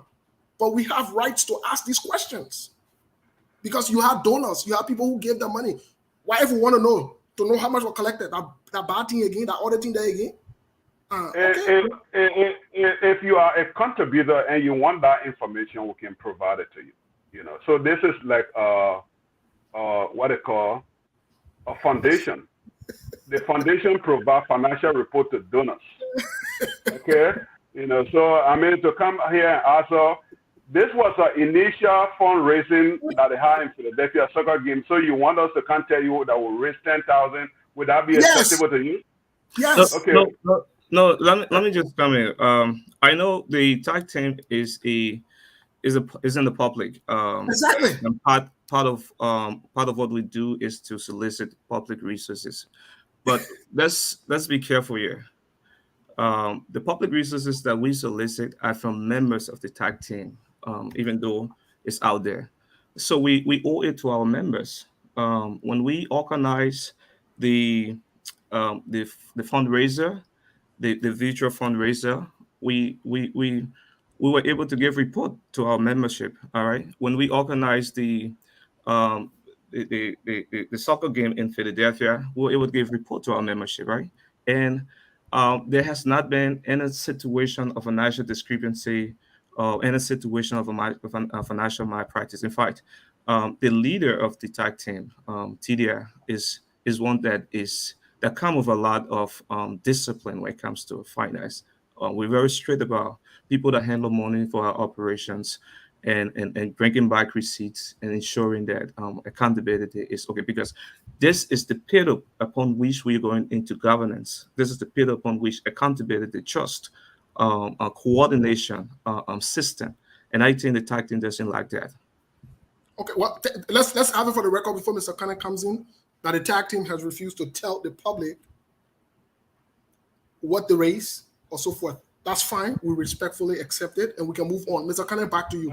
I mean, Stephen, that's your assumption, but that is not the right word to conclude. Again, all right, folks. Let me say this. But I can understand. You know, actually, I'm getting to love you. You know, seriously, Stephen, I have not sat on your show, but I'm getting to love your questioning. You know, and I want to tell you, you know, welcome here. I'm ready to answer questions that I can answer that are targeted questions. No question to put words in my mouth. You know, we're not going to get into this little shenanigans. You know, we are here straightforward people, Liberians that desire well for our country. You know, and that's what we're going to provide here for our people. All right. Thank you very much. Thank you very much, folks. You know, I'm loving the conversation. That's why I'm sitting in the back here smiling and stuff, because I like, you know, I like the conversation. First of all, I think this is a progress for a very long time. For a very long time, anything associated with JNB, we're afraid to come to SKTV. So for the fact that you guys being a technical team for JNB are here having a conversation, I think that's a progress. It's a progress from so many fronts. There are people here who sometimes refer to us as ANC TV. Some point they say we hate JNB, but now we are providing the opportunity to JNB Tact team to come here and make the case to the Liberian people. I think that's a progress. Maybe the next morning, but tomorrow, say ANC people are going to say maybe these guys are switching to because they call the ANC now they want to be JNB people now. I like it. Yesterday we had the Minister of Internal Affairs, right here at my residence, we were having a tie and meet and stuff. So we developed it into a conversation, the town hall style conversation, wherein the audience will ask questions and stuff. Before this morning, I received a lot of text messages. Oh, my man, whole minister come in to your place to come visit you, maybe see this evening by you. So you see, it's good. It's okay to open our doors to everybody, so everybody can have their fair share of of the conversation. At least come and share your idea. If people buy into it, that's fine. Yes, we may not be as neutral to some people, and we as human, nobody is 100% neutral. But at least for the sake of politics, for the sake of conversation, you have to be able to open the way for everybody. Let them come make their own case and allow the people to be the judge. So yes, it's important that you are here, but trust me, I love the conversation. This is the beginning. The question I want to ask all of you right now, credibility matter. The three of you here, I just want to know the respective position of all of you. So that way we know exactly who we're talking to, and we can also put a tag on what you say. And this is person who said this. Please, you can go first. Mr. Nyontong, I learned that you are the leader here, but tell me your position. Tell me the position of the other gentleman here, if you don't mind. So I would just start with everyone. So I'm the national mobilization chair for the Tact team, and I'm also the coordinator, the diaspora coordinator of the Tact team. So I wear two caps. Akia is the national coordinator, county coordinator in Liberia. Like I said earlier, we have 6 chapters. Mr. Fred Tooley is the leader in the South Carolina, South to Central region. We have other leaders in across different chapters, which I would also like to pay my respect to. In Jersey, in the state chapter of Jersey, we have Mr. Ernest Davis. In Pennsylvania, we have Mr. Mohammed Soiree. In the DMV area, we have Mr. Watkins. We have in the Georgia area, Miss Jackie. We also have in the Minnesota and the Midwest area, Mr. George Wattis. So those are the leaders within the diaspora. As for the national leadership, you are, I think, Mr. Tude touched on that. Tidia Yure comes with the wealth of experience. She took over from the organizing chairperson, Mr. Cyrus Sengwe, and she's been doing a phenomenal job since she took over. She's been assisted by Stephen Johnson, and who served as the vice chairperson of the Tact team. That's our leadership structure. There are other permanent members of the Tact team. If you go on our website, there are permanent members of the Tact team. Their pictures and respective positions are there. We continue to pay homage to all of those who sweat equity and sacrifices, continue to move this grassroots organization into progress. I also want to say one thing, right? People always talk about JNB and the record, but I don't know if that's not a record. If one who served in government and his only crime is not to steal, if that's not a record enough, born in a society where the norms of our society has shifted from the normalcy, all right, that if you work in government and don't steal, it means something wrong with you.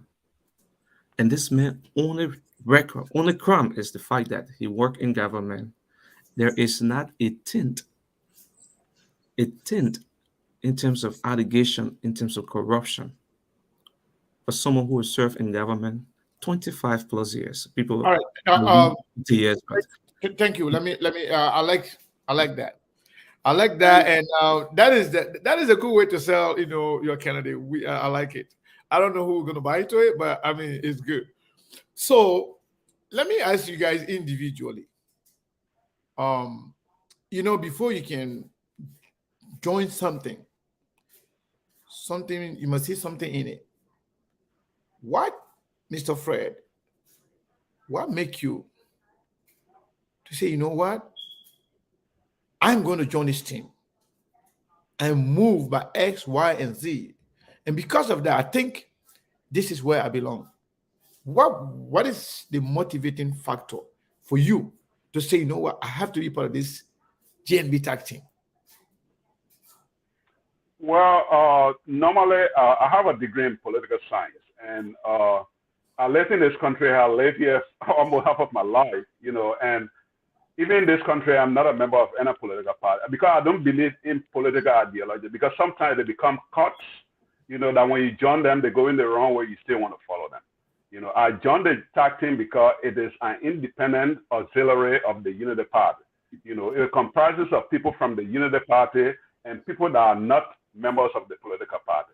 This is the vision I see in this group, that even though you may not buy in some of the things that the Unity Party do, but you buy in the vision of one man, and that one man that my leader have said is Joseph M. Boakai. We see government nowadays in Liberia that government institutions have been shifted to individual senators and officials of government, because the work of government is to serve the interests of the people, but we see that responsibility ascribed to senators and representatives, where they take huge money to go and execute programs. So most people, when you talk about what JNB have done, they want to see that JNB was able to build a school and build something. JNB worked to take care of his family. His role was what? To work in every institution. He worked to serve as a leader, write policies, like he started from LPMC to benefit the farmers. He went to the Ministry of Agriculture, like Yonton said. Nimba, Bon, and Lofa County were considered a breadbasket of Liberia because of the policies, he initiated through the local development agency, FCADP, BCADP, NCADP. Those are the program Boakai wrote, and not only in Liberia, even with the FAO and the West African Rice Development Authority, Boakai played a major role in organizing that institution. Because the war came, most of those institutions were ravaged. You don't see them anymore. So I want you to be straight about with your answers so that we can get to other people. Because I asked you, give me a motivating factor. You already said it. Because you believe in Joseph Boakai and what he's done at LPMC, correct? If you give me an opportunity, I will talk on something you know. Yeah, we have your colleague. We have to give them time. That's all.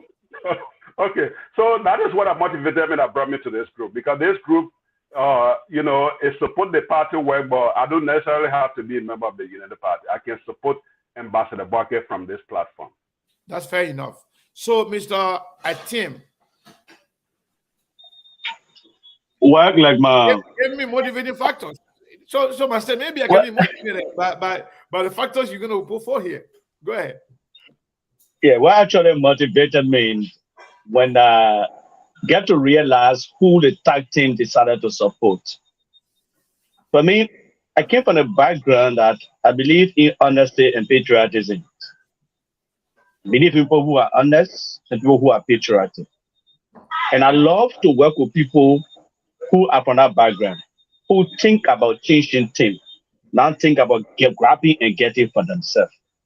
So when I got to realize the Tact team was designed to support JNB, I said, wow, with this kind of a man at the front leading Liberia, we will go somewhere when we all rally around him. Because of that, I decided to join the Tact team. Okay. Thank you. That's fair enough. The chief himself. Yonton, go ahead. It's clear, Sego, it's clear that JNB has been with his people. JNB is one Liberian politician running for the presidency that makes among all of those who are contending for the presidency that have remained in the country. He's still with his people. He have never neglected his people. What we have in Liberia today is a generalized condition of neglect. There are mothers that still struggle to put food on the table for the children and pay school fee. We see the skyrocketing of tuitions and fees. There are young people. I'll tell you this practical story.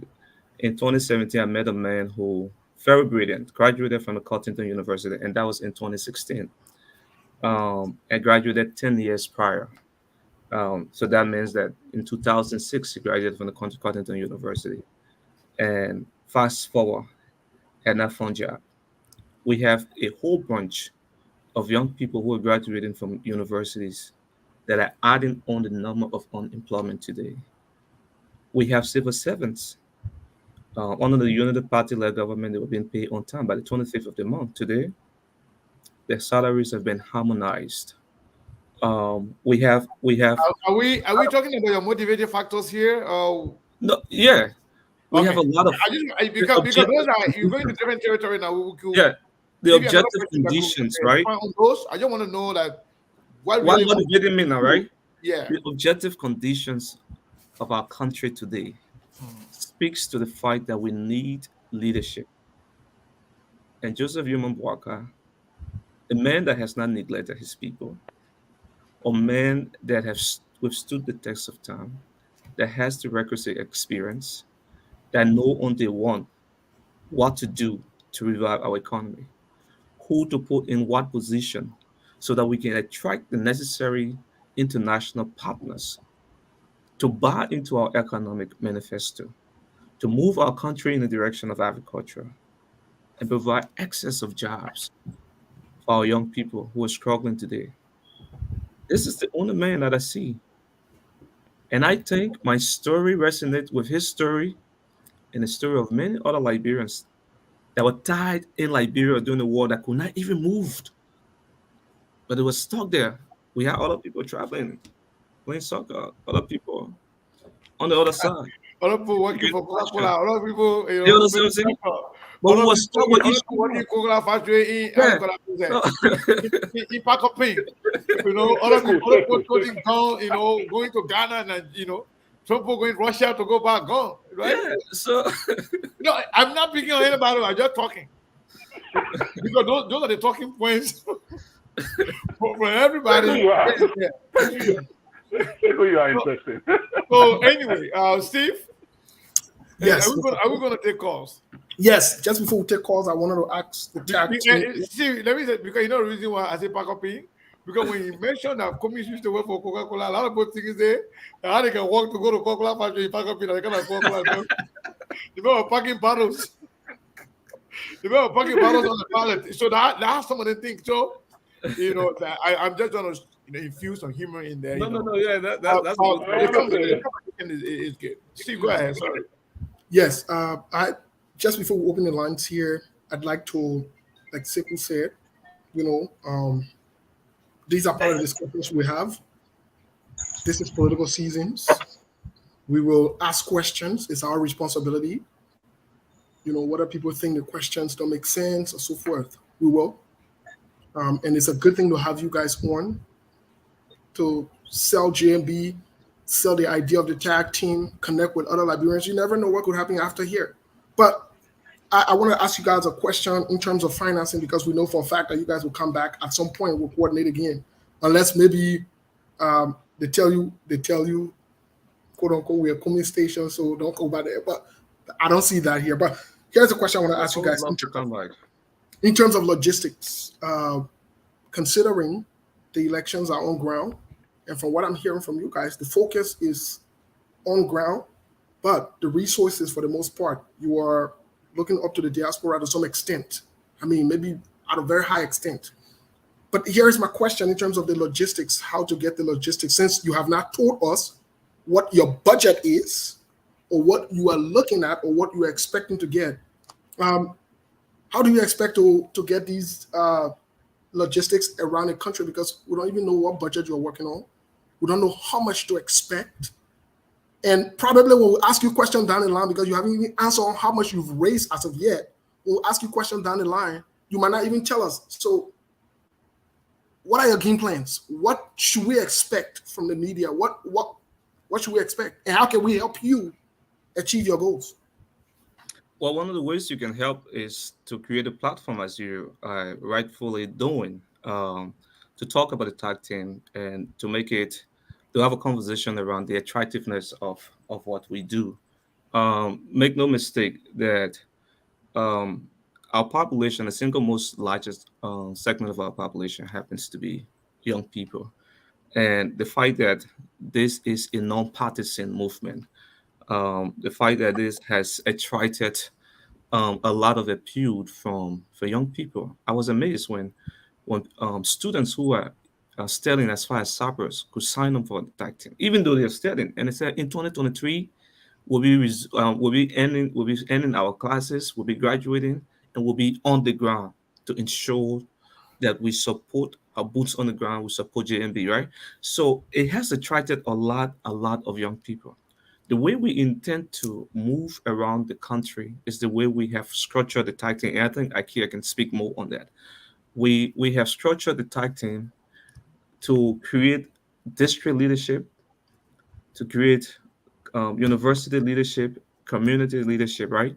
So on the basis of the different pillars, right, of leadership, when people come in and take on leadership, right, we use Monserrato as a unique case, and we've been able to successfully open different chapters across all of our universities. Um, we've been able to set up leadership across all of our electoral districts in Montserrat County. And then we move into community and we did stakeholder mapping. So the logistic are the people that sign voluntarily to join the tag team. They're the ones who are working. I know as we move into counties, obviously we need bigger logistic like motorbikes and vehicle is something that we're working towards. Again, we fund our operation through membership contributions. We fund our operation through contribution from leaders and organizers of the tag team. We have friendly forces, anonymous friendly forces that contribute to the tag team in huge lump sums. So logistic wouldn't be a problem for the tag team. I mean, obviously, when a Yonton, an Akia, when a Sunway, when a Fred Thule or TDIU is around, logistics not a problem. Okay, so logistics not a problem. Thank you. Just before we open the line, here's the last question I wanted to ask.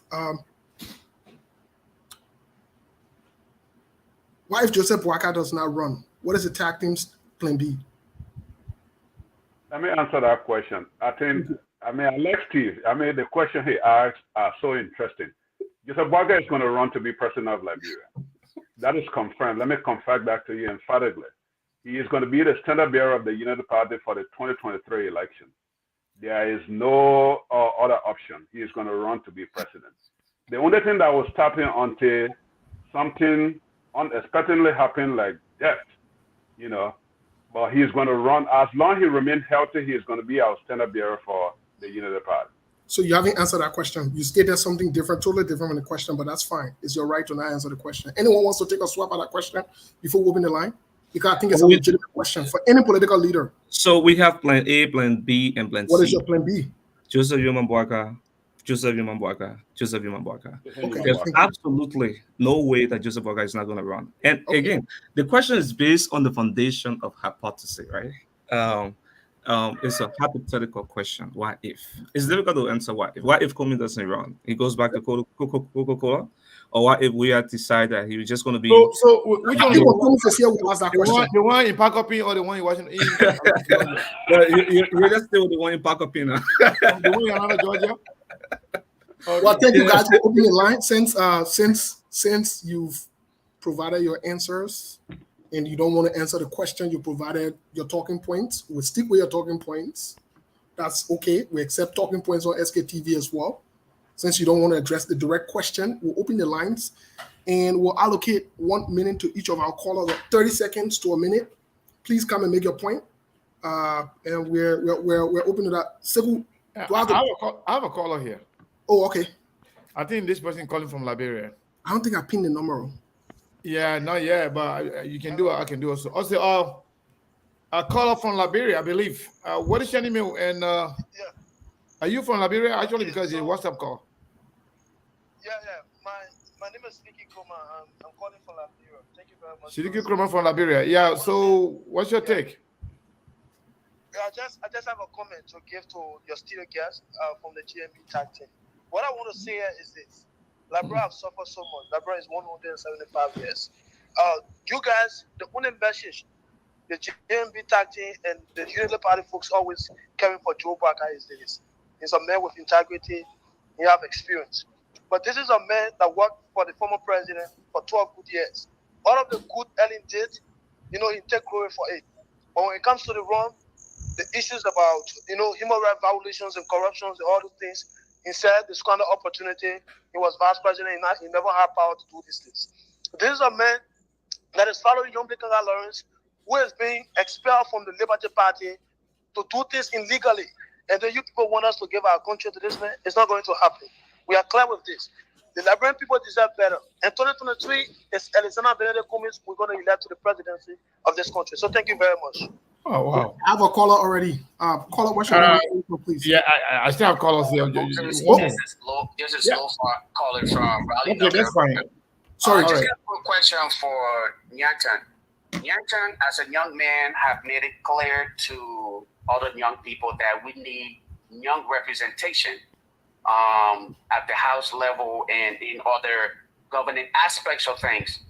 I'm hearing Nyantan saying he's at the forefront today advocating for the presidency of Honorable Borkai. Isn't that a contradiction to the claim that is being made of young representation? Finally, the second question in addition to that would be, how is, as a young man who also intends to run for a representative position in Liberia, how is he going to distance his campaign, his idea of running for representative from that of the tag team? Or are they both working together, his campaign team and that of the tag team? Are they both working together in order to be successful? Are they syncing in ideas? Hope I'm clear with my question. Thank you. Thank you, Lofa. You want me to take the call from here? Yes, please. All right. Caller, what is your name and where you calling from? Last 4 DJ 80321. Hello, Sekou and Steve, and hello to your panelists. There are two things I want to... You did not say your name, sir. And, this is Mr. Mawulo. Mr. Mawulo, welcome. Two things I want to understand.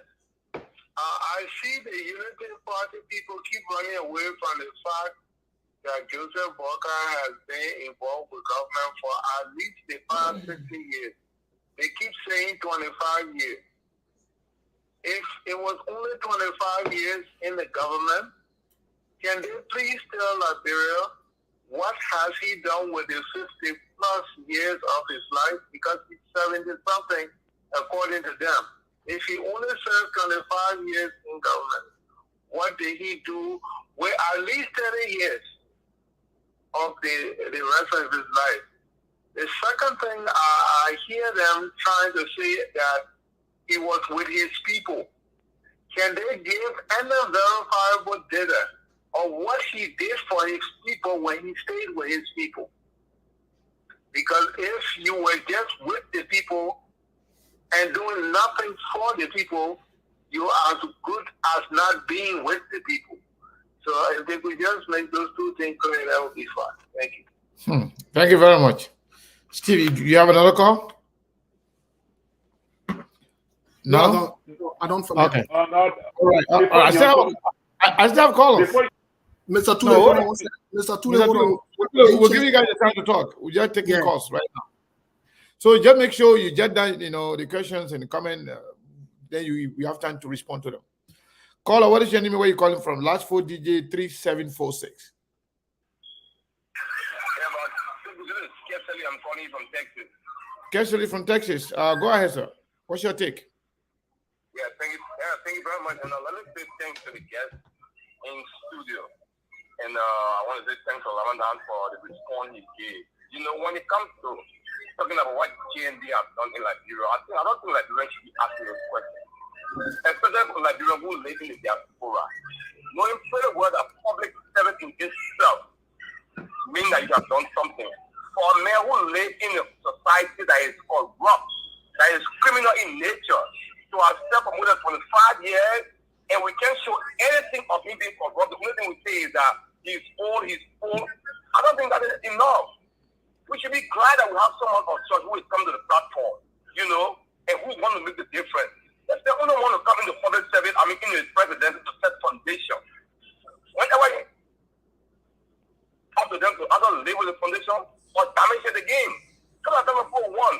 And to Steve, my brother, you are a young man, right? When it comes to this discussion, please, I'm begging you. Someone have following this platform from the basic from the first day he knows that.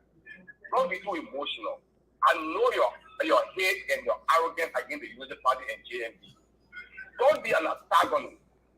But the fact that you are on this platform, you are almost taking it like a journalist. Please play that role and start being antagonistic, because when you do that, you show your other side of the political in Liberia, which is not good for us. Please, I'm begging you. Thank you very much, and thanks to the guys in studio. Thank you. Thank you very much. You see how God can work mysteriously. Somebody just said, "Oh, you wouldn't send a number to ANC people then to call," and the person will just call. The person will just call. Now I'm sending the number to the person when the person called. I'm not even pinning the number here, but the person called. The person is JNB supporter. That's how we just have to be moderate. We have to just accept everybody for who they are, even whatever they say about us, because when we are in these kinds of position, you're not going to have everybody telling you thank you. Oh, you're not going to be rosy. There will be people that will, say something about you just to get under your skin. But it's just good to be as tolerant as you can in order to serve the people. So, guys, any of you can go in answering the questions. Once, let me start. We're allowed to answer the questions. So anybody call right now, we'll put it on hold until you finish, go through the few questions that they asked. Then we can open the line again for more questions. Go ahead.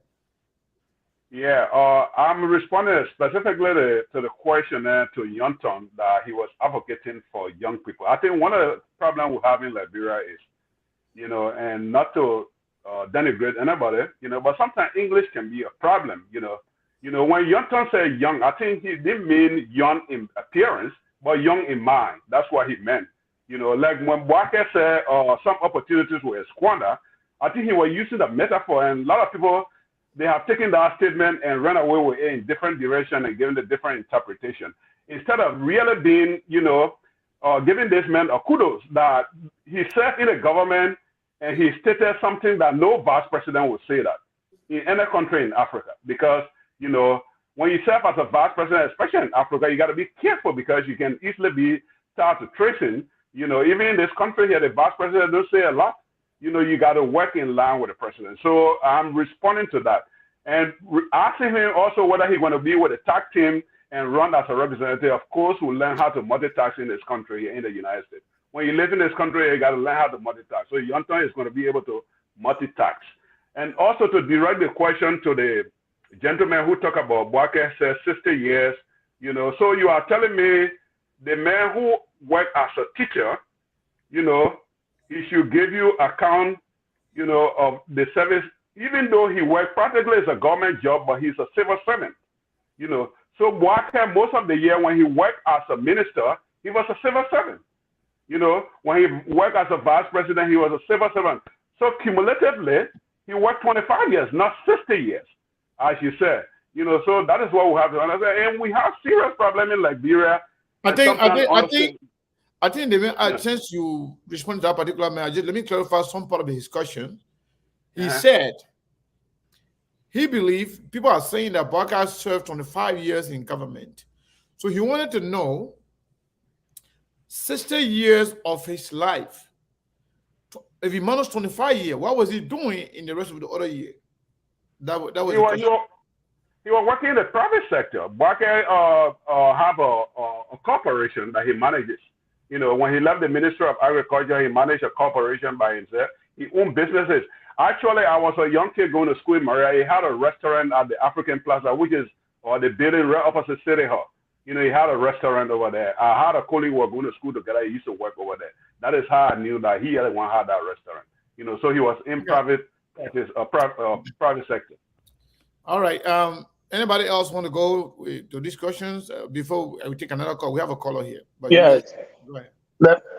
Let me come in a little bit in respect to the questions the caller asked as to what Joseph Boake has done while he was in the public service or his time in the public service. You see, sometimes when people ask these things, it starts to baffle my mind as to where are we going. Because in Liberia, I have come to observe that people believe that once you are in public service, you should steal the country money and enrich yourself and build duplex and property for yourself, which they will not benefit from. So, and people always ask, what did he do? But instead, they fail to realize those policies and things that he made, that he brought into place, that the countries benefit from. So, instead of us looking at what somebody achieved individually, we should be asking ourselves, what are those policies that the president is bringing on board that, when implemented, will benefit us as a country? Now, what individual do for himself personally? This is the country. So are we saying that we should encourage our public servants to come and steal and build something for themselves? Then it mean he do something? It is how all of us, when Manu Library want to run our country or want to see our country that people can steal, no, I think we should start to think and change our mind. Let's look at the policy the person have to bring and how will it impact our life as an individual instead of asking what the person did personally. Because we are running a country here. Thank you very much. So let's take the next caller, and then we'll go to Newton to respond. Then we'll go to you, Newton. You will respond, and then you add whatever you want to add. So caller, what is your name and where you calling from? Last 4 digit 9876. Caller, are you there? 9876. Okay, let's take the next caller. Caller, last 4 digits 0589. What is your name and where you calling from? Yes, sir. My name is George Ford, calling from Minnesota. Go ahead, sir. What's your take? Yeah, thank you. Thank you very much for taking my call. So, first of all, Mr. Brecker, you don't have to steal to help Nigerians. Okay? You don't have to steal to help somebody.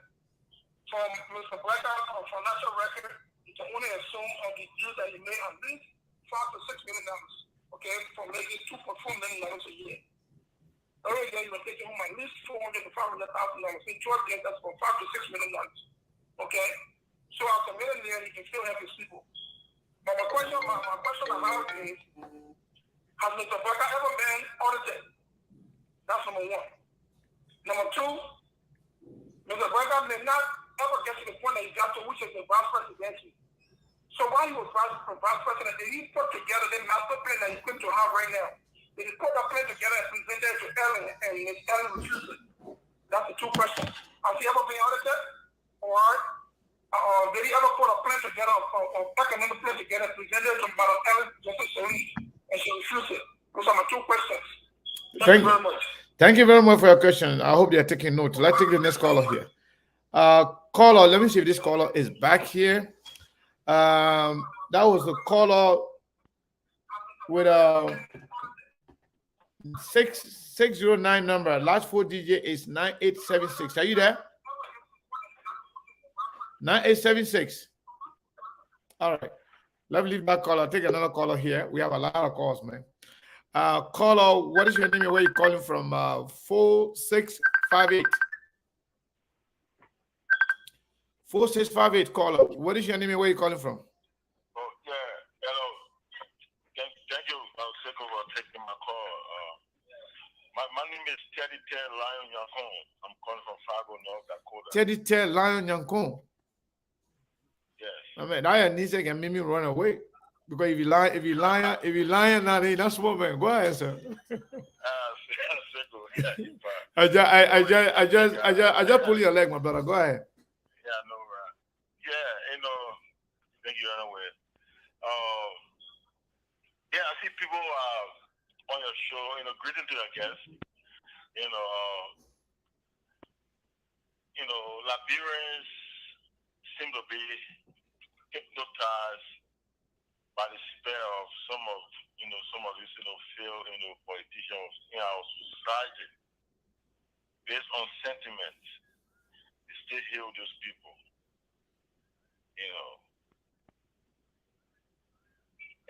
Like Waka, people keep portraying Waka as somebody who can be a success story to Liberia.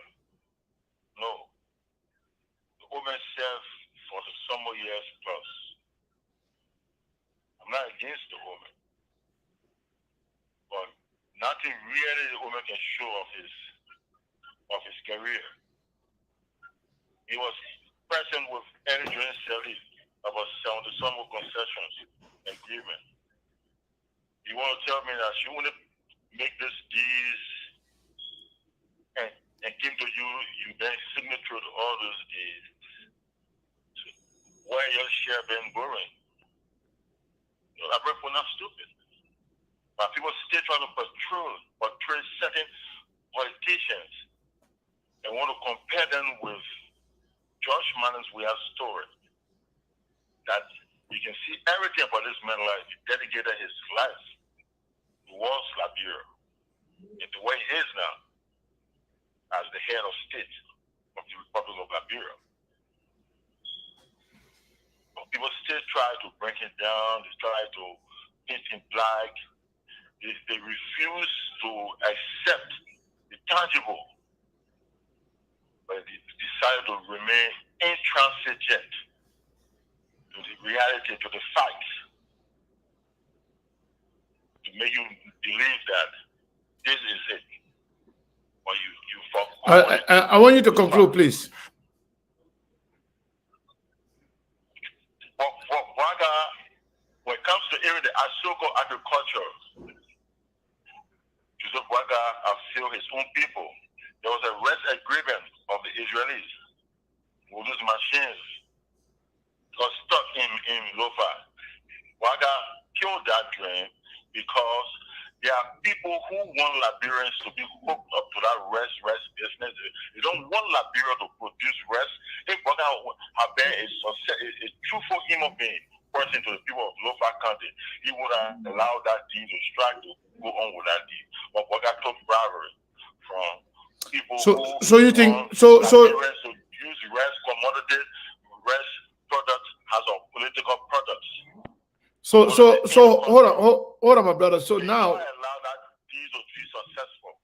Hold on 1 second before you go. Okay, you're not paying attention. All right. Yeah, okay. I thought you were not paying attention because I wanted to ask you because you're trying to. No, you know, yeah. When you started, when you started speaking, people are writing, "Oh, another ANC person speaking." But from what I'm hearing from you, I think you sounding like a supporter of the president, the current president. But you telling you in speaking of success story, Jowia can better relate with the Liberian people than the JNB? Jowia has done enough in Liberian people. He has dedicated his life, his time, towards the Liberian people. So, even with president now, the Liberian people making president, he deserves that. And he's still doing more in some multiple developments. Thank you. But when it comes to Bwaka, people who feel the Liberian people, like Joseph Bwaka, the communists who is pretending, when we're coming anywhere during the time of our dark days, you can show nothing. No ANC people can post nothing of communists. You even learned that communists he refused the Liberian people even in Nigeria. People are not identifying themselves with Liberian people. I want to believe that communists was one of those who were underwater supporting the war against Liberian people that killed many Liberians today. Those are people who supported any joint selling. All right, my brother. Thank you very much. But then there are people who like they do things. I want you to conclude now. I don't want to cut you off. Just conclude. I have another call on the line, please. Okay, yeah, I'll conclude.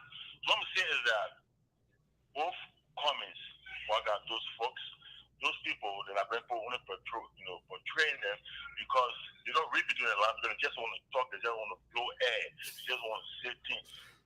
All right, thank you. Educated people, but those people feel us. All right, thank you, sir. You see, when I say thank you, it means that you go now.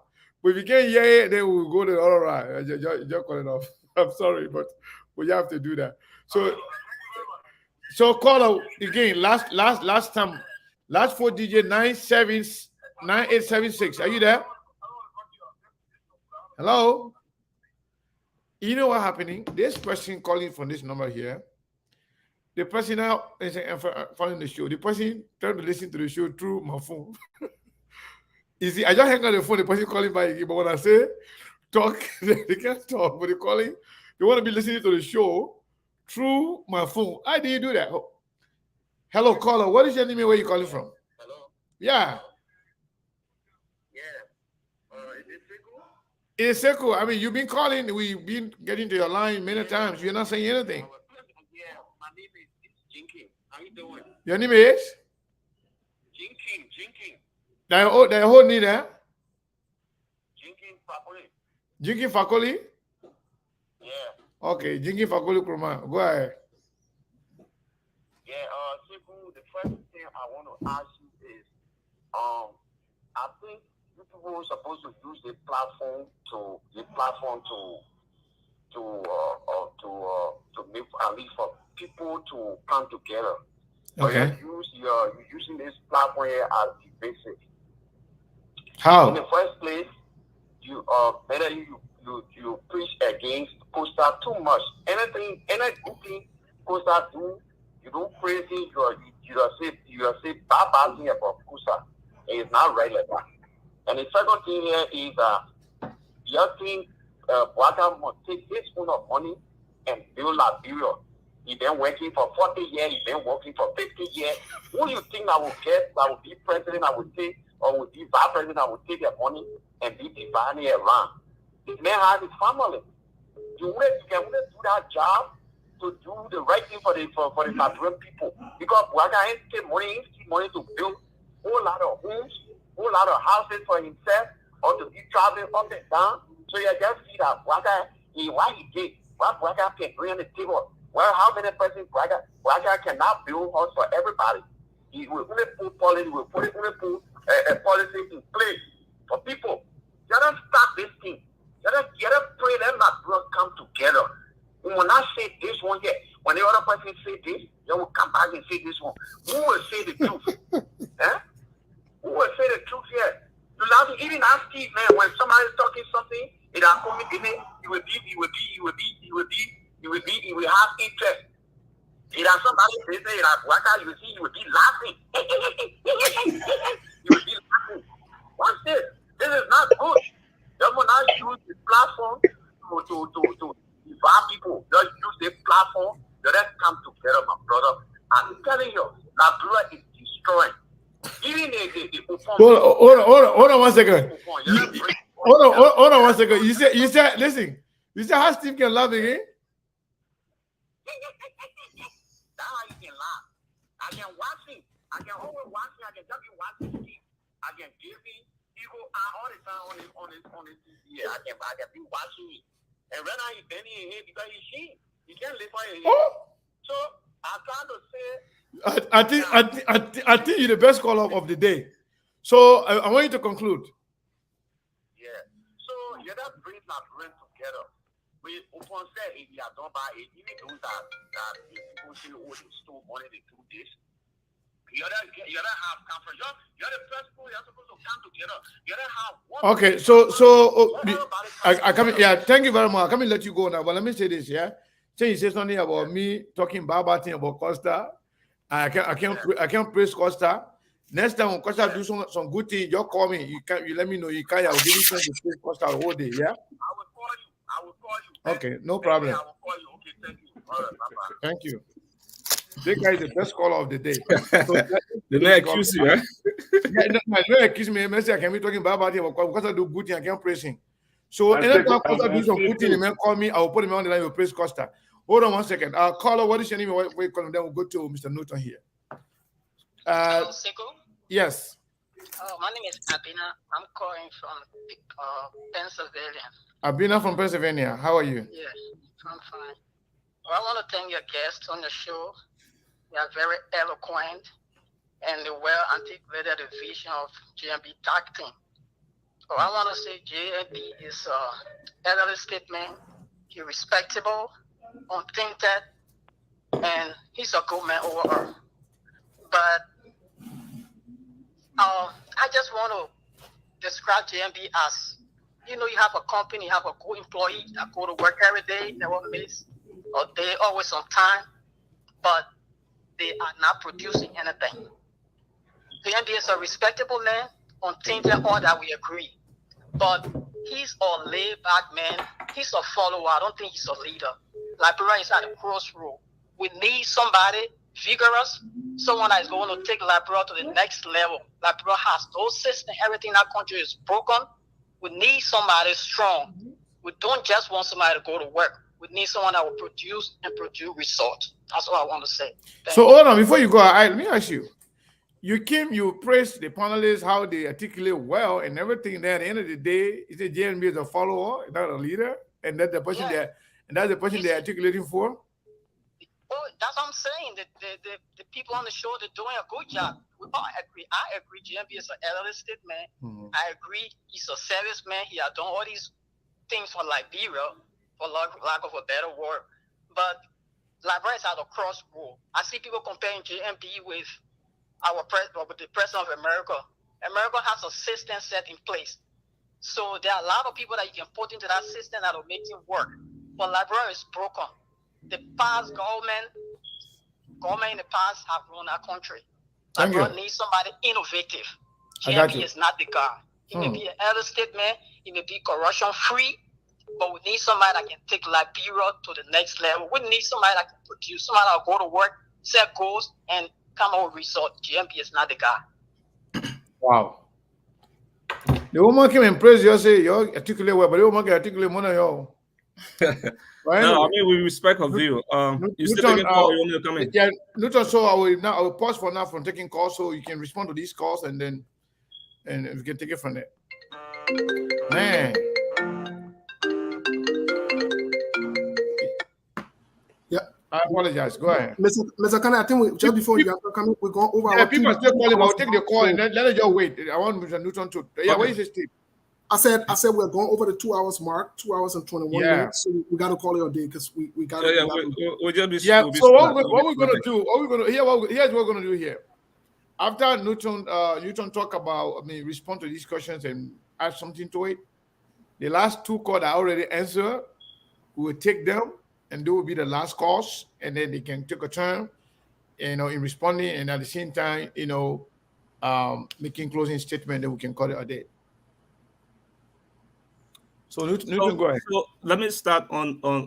I will respond to my good friend Lova Julius, but I think I will just make him last. So let me start on the point of the last quarter. That it is true that our country is at a crossroad, but what is also true is that Liberia has always been at a crossroad. There have been different punctuated equilibriums in our history. There have been different points in time where the need for a new national sensation, a new awakening, was at hand. In terms of nation building, we've seen that, right? Joseph Jenkins Robert, first president, was faced with the challenges of recognition and making Liberia a trustworthy nation within the community of nations. He was only 38 years old when he got elected, right? The rough transition from the 133 years of one-party rule that came as a result of the coup d'etat, Samuel Doe. He was faced with not just the domestic front of our politics, but he was faced with what was happening geopolitically as a young man with respect to the Cold War. The only real time we had where we had a peaceful transition for over 40 some more years in our nation history. The real crossroad moment was when William got elected. A man who had all of the national appeal had no reason to fail. So we want to talk about the country being on a crossroad. We recognize that. And this is why we support Joseph Yomambwaka. And then I hear other quarters talking about the concession agreement, right? 68, 66 Bukos concession agreement. It is true that there were a lot of concessions agreement. But a lot of them who talk about this concession agreement do not also talk about, I'm not quite sure if they ever read the Mo Stevens report. The post-award audit that was conducted by Mo Stevens was what brought about this whole conversation about the concession agreement. And there were three categories on which they categorized all of the concessions that took place in Liberia. You had a partial concession, you had based on that, you had no compliance, you had compliance. All of the concession passed through those three grades, right? Most of what happened in the post-conflict dynamics, and I'm sure for those of us who understand government, and Mr. Ferguson, if a nation comes from war, the best way to ensure foreign direct investment is to concede. On the front, Liberia considered some of, within the tax regime, there were some things that they had to relax on in terms of regulation so that investment come to the country, so that we are able to create jobs for our young people. You have companies like JMB coming, Equatorial Palm Oil coming. You have Buchanan Renewable. You have Meta Steel. These companies provided thousands of jobs for Liberians. On top of that, at no point in time in the history of Liberia have there been a mass flock since the end of the Civil War. There's been a mass flock of diaspora Liberians returning back to the country. We saw that on the Unity Party-led government, and that created a lot of jobs. Some of them work as consultants. They open their own businesses. They ensured that they employ other Liberians. So we had instead of... I want you to run through the questions so that way you can spend more time on one questions. We are instead of growth, not just in terms of our national budget growing, but in terms of job, in terms of our national GDP, until Ebola hit in 2014. So we want to be very clear about that. Read the Mo Stevens report. You understand what they said about the post-war audits that was conducted on this concession agreement, and then you'll be able to put it in context. I also want to talk about the role of the vice president, right? People keep asking what Bwaga have been doing. The vice president doesn't have any serious specific role in awarding concession contracts. In fact, the Constitution provides that in the event where there is tie before the vote of the vice president is needed, all right. So he's only sit as the president of the Senate. Under the Madanzeli-led administration, the composition of the House in terms of political party representation, CDC had a majority. So should we point fingers back to our brothers on the other side that they had a majority when these 66 concessions were passed? More besides, Bwaga has been very involved in molding the minds of young people. Like I said, sat as leader of the YMCA for many, many years. For those who understand the significant role of the YMCA in molding the minds of young people and ensuring that they become productive citizens, the lead small-scale projects for social change across all of our communities will understand that Bwaga has impacted the young generation of that country for many, many, many years. I'm a member. I used to be a member of the YMCA. So I passed through that. I benefited from the leadership of Joseph Yuma Bwaga. I want to respond to Lufa Julius just lastly. Yeah, so do that quickly so we can Julius, take these two calls and then your two colleagues will respond to them, and then we call it a day. Okay. I suffer no illusion for my support for Joseph Yuma Bwaga. My position is not a contradiction in terms of the things I want to see. I've always advocated for young people having a seat on the national table. That's why when I participated in Liberia's first post-conflict National Youth Conference, that conference generated the National Youth Policy document, which subsequently was passed into law in 2013. We have always been in the vanguard. We believe that the single largest segment of our population, which on the other hand have been the single largest segment of the population that have been affected by the civil conflict, need a space in our governance system.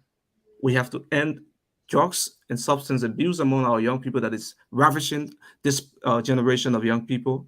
We have to make sure that all employment issues are dealt with, and that the only person that has that moral compass and impetus is Joseph Yuma Bwaga. So there's not a contradiction here in terms of the vision we share and the vision of Joseph Yuma Bwaga.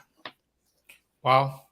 Well said, well articulated. I'm not sure who is listening and who will take it, but well articulated. So yeah, we're taking the last two calls. Both of you, one of you will answer to each question, so that way, you can do that and then make your closing statement. So let's take the first one right here. Last 4 DJ is 5103. What is your name and where you calling from? Caller, go ahead. Kelly Conglo. Thank you for accepting my call. Mine is not a question, but I just want to make a statement to your program. Thank you for your program. Go ahead. I'm calling from Iowa.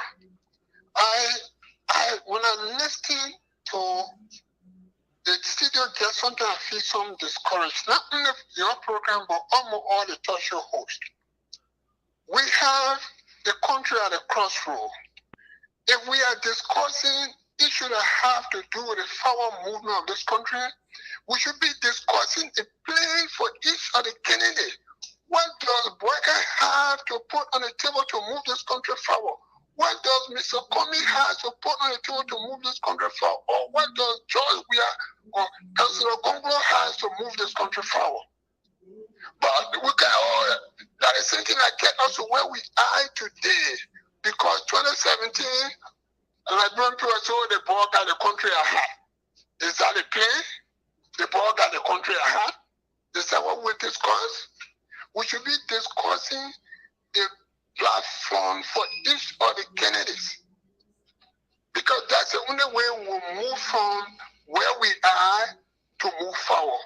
Or if we're just talking an individual and we're not talking about the plan they have, then I'm sorry. We'll just make the same decision we made in 2017 that this country is moving backward. People are dying. Government cannot account for it. They're talking about CCTV or what can I say?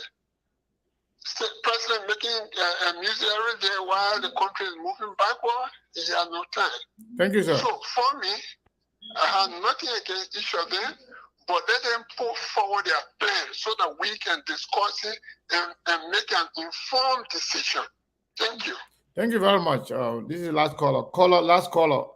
And I'm telling you, this is the very last. 6806. What is your name and where are you calling from? My name is Vasco Sumo. Vasco Sumo, how you doing? I'm okay. Where are you calling? Where are you calling from? I'm calling from Charlotte. Charlotte, North Carolina. Go ahead quickly. You are the last caller. Okay, so I just want to say to the Unity Party people in studio that Mr. Boyka, former Vice President Boyka, is one of the presidents like you that bears a big liability on our country. Oh, what? Liability. Okay. Yeah, people that just took from Liberia, they've been taken from us. You know, because other countries, when people serve for a longer period of time like that, they should be having something, maybe like even NGO or something in the country that follow Liberia to be benefiting from. But all the time, brother, been working in government, up to this time, we can see nothing. And now they're trying now to come and give it the real national case, and which of course we know that will not happen. And secondly, the last time the paper was in my studio, he said the pressure and the tension from the 2017 election, he had to travel to come to America to do surgery for them to put something in his heart. So right now he's now a normal person because he has battery in his heart, and we all know the tension. He has what? Battery in his heart? He has battery in his heart right now. He said it. Go see my show. He's saying it. He said because of the pressure. So he came for that surgery, and now he lives with battery.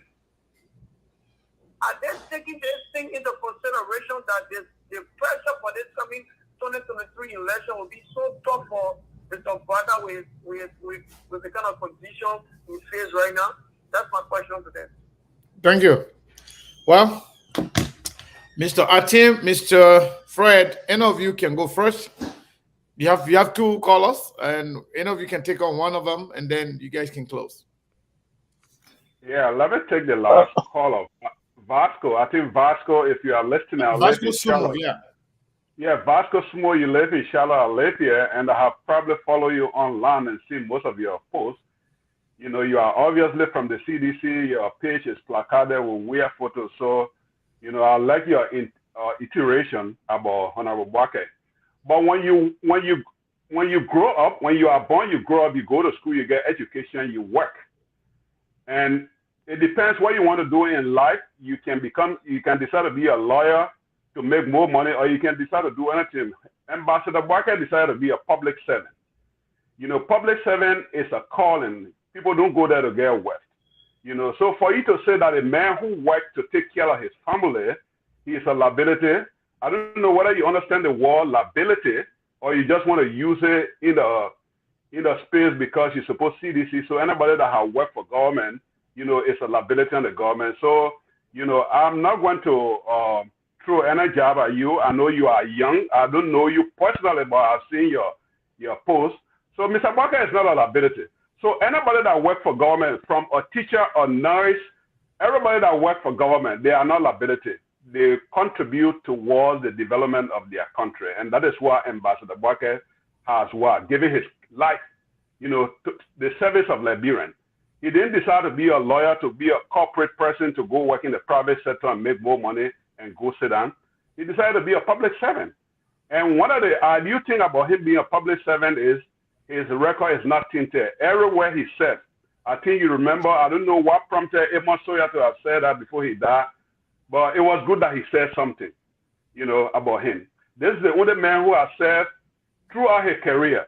And I'll also, in this vein, I'll also respond to the fellow whether the office of the vice president was audited. I think Mr. Weir had the perfect opportunity to audit the previous government. He still have that opportunity to audit Ambassador Barker and the previous government if you want to.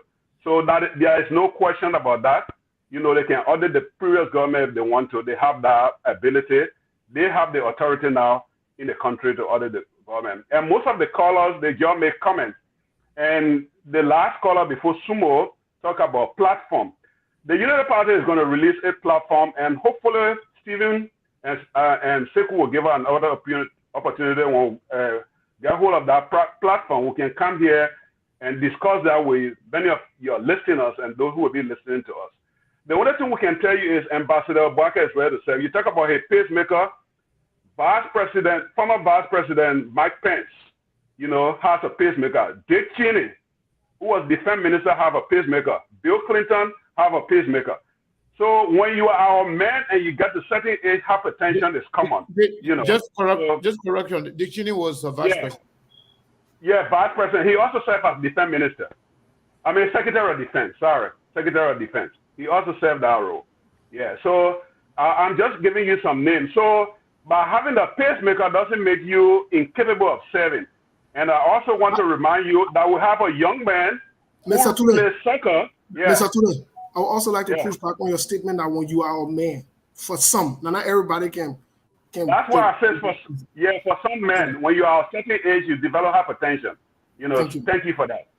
Yeah, when you are a certain age, you develop hypertension. So that is not unusual, you know, for most adult males to have developed hypertension, especially when you go through a cruciating election. I want you to learn so we can bring your colleague in because we got to go now. Yeah, Ambassador Barker is ready to serve. He has served his countries in many roles, and everywhere he served with integrity, and that is what we are looking for.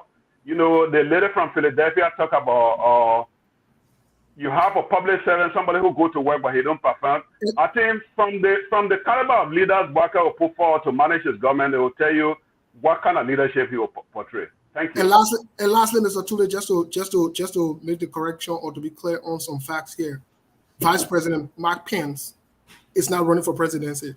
Dick Cheney is not going to. Hold on 1 second. You spoke. Nobody spoke. Slow down. Nobody spoke. Let me end my thought first, please. Then you have the opportunity to speak. Both of them are not running for presidency. We are talking about Joseph Yuma Boakai running for presidency and the stress that it will put on him in terms of campaign, in terms of moving around. So let's keep that in context. That's all I wanted to add. Okay. I understand that. I didn't say I was comparing the heft, you know, that he is bouncing around. He is not running for president. I know I live in this country. I know Mike Pence is not running for president. He may run. You don't even know. Dick Cheney is not going to run for president anymore. I don't think he has passed that crossroad. But you can't rule out Mike Pence from contesting to become president. Okay? So don't rule that out, please, Stephen. I know you like to come with these little job reporters, you know. And also, Stephen, I want to advise you. And some of your panel, callers were saying, you know, this is a serious business you're doing, you and Sekou. You know, you got to stop the little giggles, you know, something. It don't utter well if a lot of people watching you. You know, you need to, present your professionalism when you are on your platform. Stop laughing when people are making, all kind of statements, so people can take you seriously for what you stand for. Thank you for your recommendation. I will laugh when I feel like laughing. I will smile when I feel like smiling. But thank you for your recommendation, okay? Because when I tell my face again, you will say a verse. When I smile, you'll say a verse. So I will do as I please. Thank you. Let's move on to the next people, please. Let's move on to the next people. We don't have enough time, please. Let's move on to the next people. Let's make this an argument. Okay. Let's move on to the next people, please. All right, let me just come in. Mr. Atim, please go ahead. So, not to end this very beautiful conversation in a It's getting really heated. I like that. Yeah, not to end it in a certain way. Let me end what I'm trying to say. Fred, since you were speaking, and I told you guys that when you speak, we'll give you time to make your closing. Was that your closing? If not, I want to give you 30 seconds to close. So that way we're not going to come back to you again. We're going to go to Mr. Tim after you, and then we'll go to Newton to make the final closing, and then we will make our announcement and call it a day. So to conclude, people who have questions about Ambassador Boakye or Ambassador Boakye is not just an ordinary person. If he knows that he is not capable of doing the work of the presidency, he is not going to run. He's going to sit down, he's going to decline. But he is ready to serve. His doctors have qualified him to serve. Having a pacemaker doesn't make you incapable of serving. I measure people that have pacemakers that are moving around without no hindrance to their daily activities. So Ambassador Boakye is moving around. This man here, according to people that know him from the Senate, he used to climb the steps to the Capitol. Didn't take elevators. So he is ready and fit to serve. This is a man who is 70-something old. Yes, he is reading. He don't use glasses.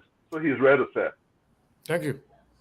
Thank you very much. So, Mr. Atim, go ahead, sir. All right. So basically, I will talk to the second to the last caller who talk about we should rather be discussing platform and policy rather than discussing other issues. And I agree with him. For me, and from the angle of my team, we believe in one thing. We want to see a better Liberia, a country that every individual will have equal opportunity. But how can they be achieved? I can remember when we have a meeting with Ambassador Boakye, he made a statement to us, and that words went deep down into my heart up to this day.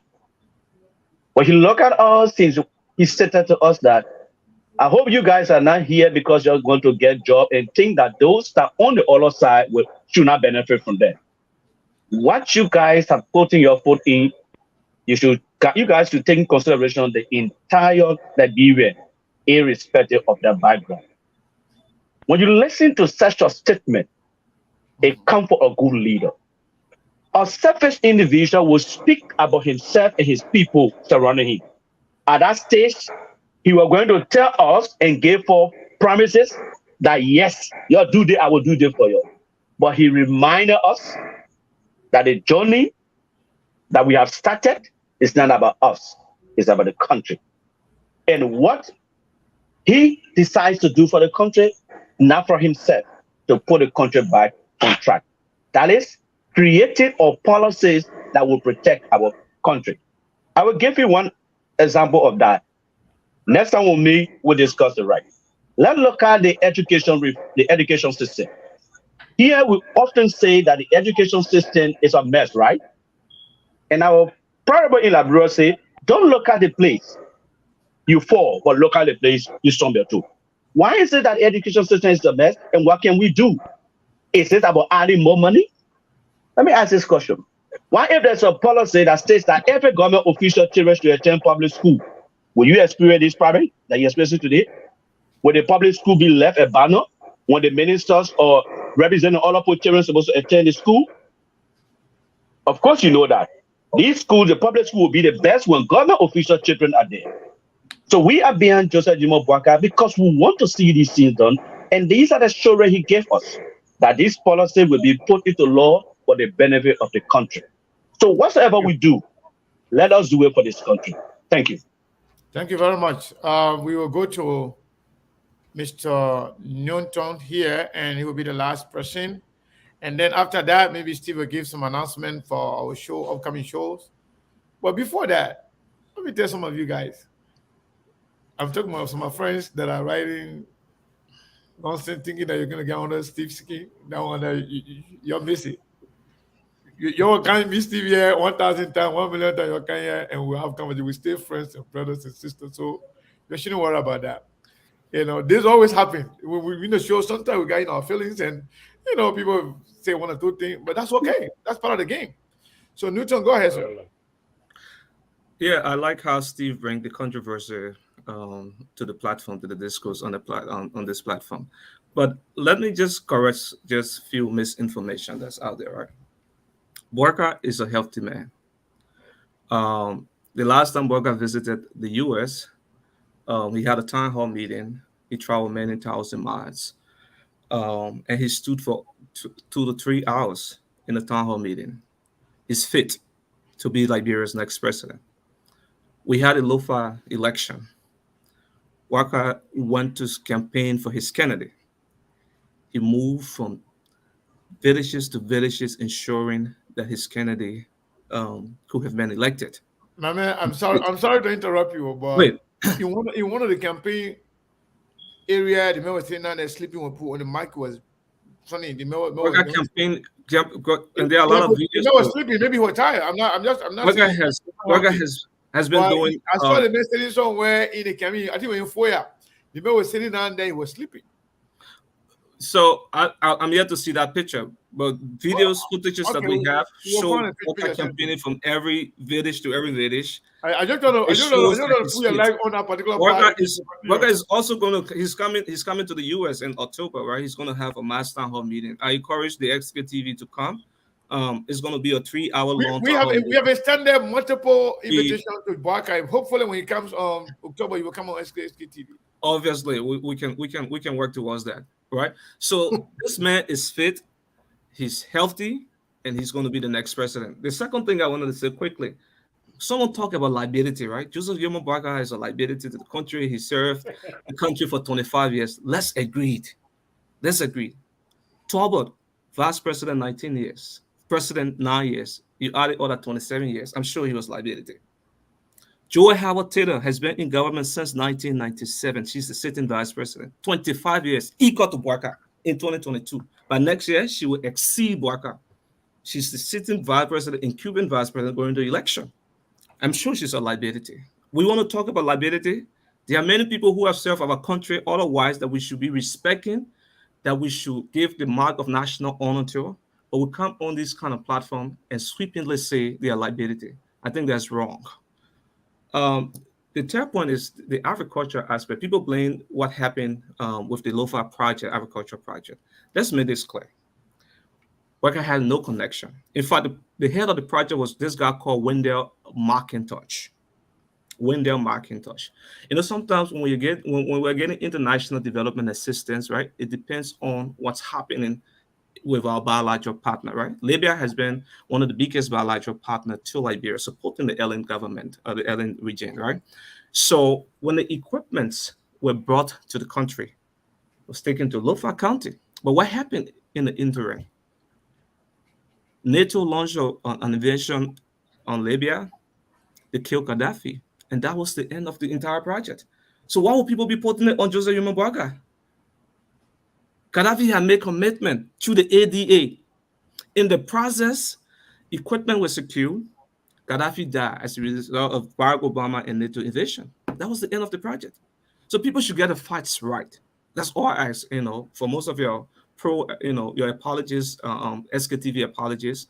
We want them to get the facts right so that when we're having a discussion. No, don't get that's I think that's an overstatement. People who are questioning or have problem or question mark on Joseph Barker's accomplishment are not SKTV apologies. Yeah, they are viewers. They are regular followers of you guys. They are regular followers, but they are not SKTV apologies because let me just get my closest. Word means a lot, and when you utter it, we have to make sure we correct you. They are not our apologies. We have everybody on here, and they are all our fans. Well wishes. I'm also an SKTV apologist. I like the show, even though it's my debut. But it's my first time seeing you here. All of them can be watching the show from distance. But anyway, it's been a really wonderful show. I really do appreciate you giving us this platform. We look for future interaction. The tag team is here to stay. If you're a Liberian and a professional Liberian, you find a home with us. If you are not part of any political party, like my friend Sekou, and then we're going to have that conversation later, you can find home with the tag team, all right, without being politically labeled. All Liberians from every walks of life who otherwise want to see change. I'm already leaning towards you because you're so eloquent. Who want to see change? I'm gonna lean you. Go on the platform. I'm not there yet. I'm not leaning. You're not leaning. That's good. After last my interaction with the Minister of Internal Affairs, his articulation as well, I'm leaning CDC. Oh shit! You're right, man. Yeah, Steven, you know CDC. I mean, you I'm leaning CDC. That my contact You need to go ahead and conclude. Thank you. Yeah, so we encourage you to come on board. Let's form a critical mass of intellectuals, of grassroots, of people who want to see the best for the country. The last 5 years has been a disaster, and we all know what's happening in the country. I think it's time to move Liberia in a fundamentally new direction. And I want to say thank you to SKTV for this opportunity. As always, brothers, we will always bring you guys here. Whenever, even we don't call you, if you see the need to come on, contact Steve. He's the one that does the programming and everything. Contact him. Whatever you can do to come on, I'll just be here to talk. Yeah, I will look forward to a time to come and talk more about my political. Yeah, I just heard that. I heard it briefly, but I don't want to just promote you for nothing. It means that you haven't told us anything. Somebody said it, but I didn't hear it. So I'll officially reach out. So we'll talk about it. All right. Good time. So Steve, back to you. Yonta is going to multitask. Yes. Well, thank you to both Fred, Tule, and Yonton, and Akia for being on tonight with us, or this afternoon. Thanks to our listeners, our viewers, for sticking with us almost 3 hours. We had problems with the radio back and forth, but at some point this particular interview or conversation would be relayed so the people in Liberia can hear as well. They can know exactly what we talked about. Unfortunately for me, there are some questions that I wouldn't ask the TAC team, to be quite honest. I wanted for us to go a little deep into Joseph Yuma Boakai's credibility, or quote unquote, he claimed man. I wanted for us to dig a little deeper, but I want Joseph Yuma Boakai himself to be here so he can be on record, because some things I don't discuss with people. Whatever secondhand information you guys are going to say, you'll not be here liable, you're not on the ballot box 2023. So we're hoping, and this is an open call to the tag team. You guys reached out. We don't bite. You see how it is. We say as it is. We don't bite. Vice President Joseph Yuma Boakai's, and my recommendation to the tag team before we give our announcement is, can you please start calling Vice President Joseph Yuma Boakai's, Ambassador Joseph Yuma Boakai's, and call him by the most recent title he held, the most recent position he held. Help the Liberian people inform, so that we're not doing like Joseph, we are. They used to call him Ambassador we are during the election, when actually he was Senator we are. Because he was Senator, let's go by the most recent position people have held. That's my recommendation. But I'm guilty of that, because I always and I'm saying that to Sekou too. I always refer to him as Ambassador Boakai. So all of you guys, let's call him Vice President Joseph Yuma Boakai, the most recent title he's held. He's proud of his job and his accomplishments. Nothing wrong with it. And let's honor him in that. So we are honoring people. Let's honor them in the most recent position. That's my recommendation. You don't have to take it.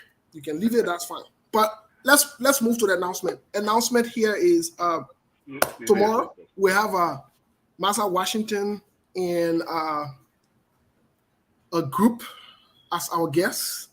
So an advocacy group. We have them on here. Say it again, please. Log off now? Yes, you guys can log off. Okay. If so, I want to say thank you, Mr. Tule.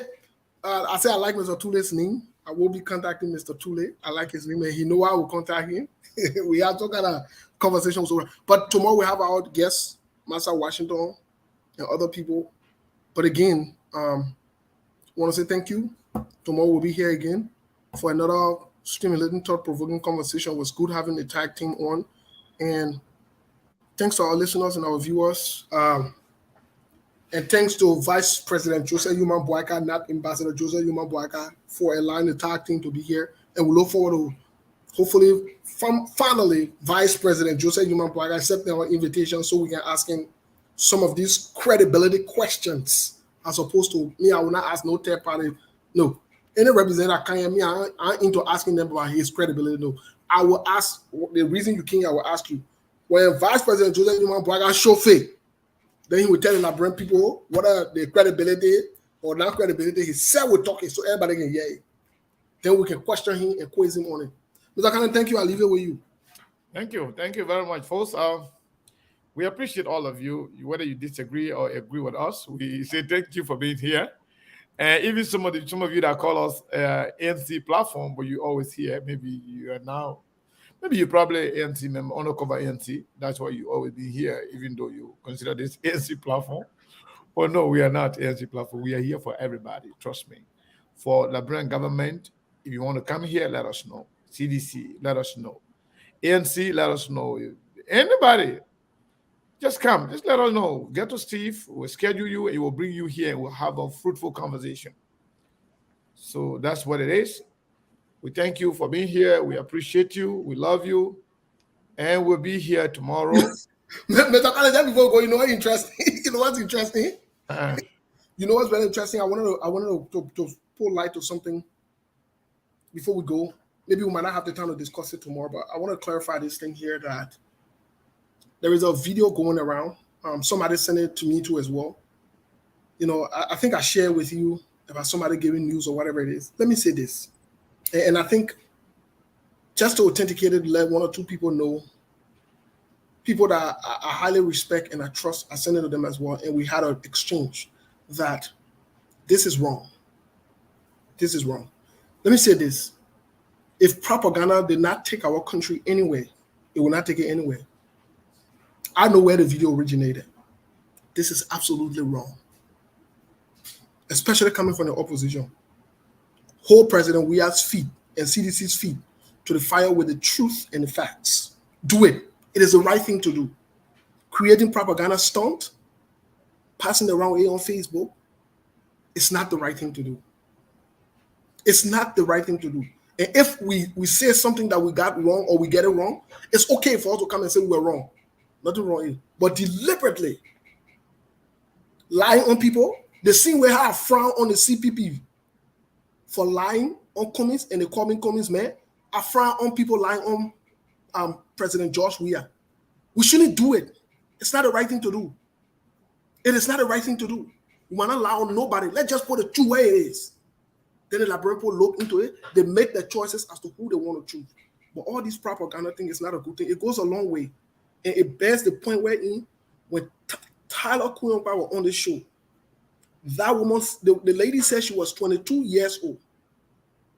When Ellen Johnson Sirleaf and other people went to her in Maryland and lied to her, show her a picture of her husband, saying that he raped his mother.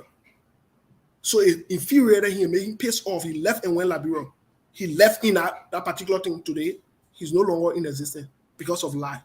This small lie there that you can be doing, it goes a long way and it can create problems. So let's leave the lie and the propaganda. Let's stick with the truth. And let's hold people accountable. I don't care who it is. So, Mr. Kane, I just want to make sure I clarify that part so that they can say, oh, SKTV not saying nothing about the video. Yeah, but let me tell you something. And I want to make sure that we put our inkling in the air. It's okay. There are lies going on all over the place. There is. You know, yesterday when I first saw it, I told you clearly that yes. I don't think it's authentic and I don't really take these things seriously. I don't even want to talk about it. I told you that. But something else that I saw that I didn't like also about the same video. Sekou Kalasko went and also accused Lieutenant Cummings indirectly, that Cummings was the one that is doing it. If Carrasco has a proof, fine. If not, that is not also good for him and for the office he represents. Let lie be one side. If people lie on the government, lie on the president, let's deal with that and deal with the people who are lying.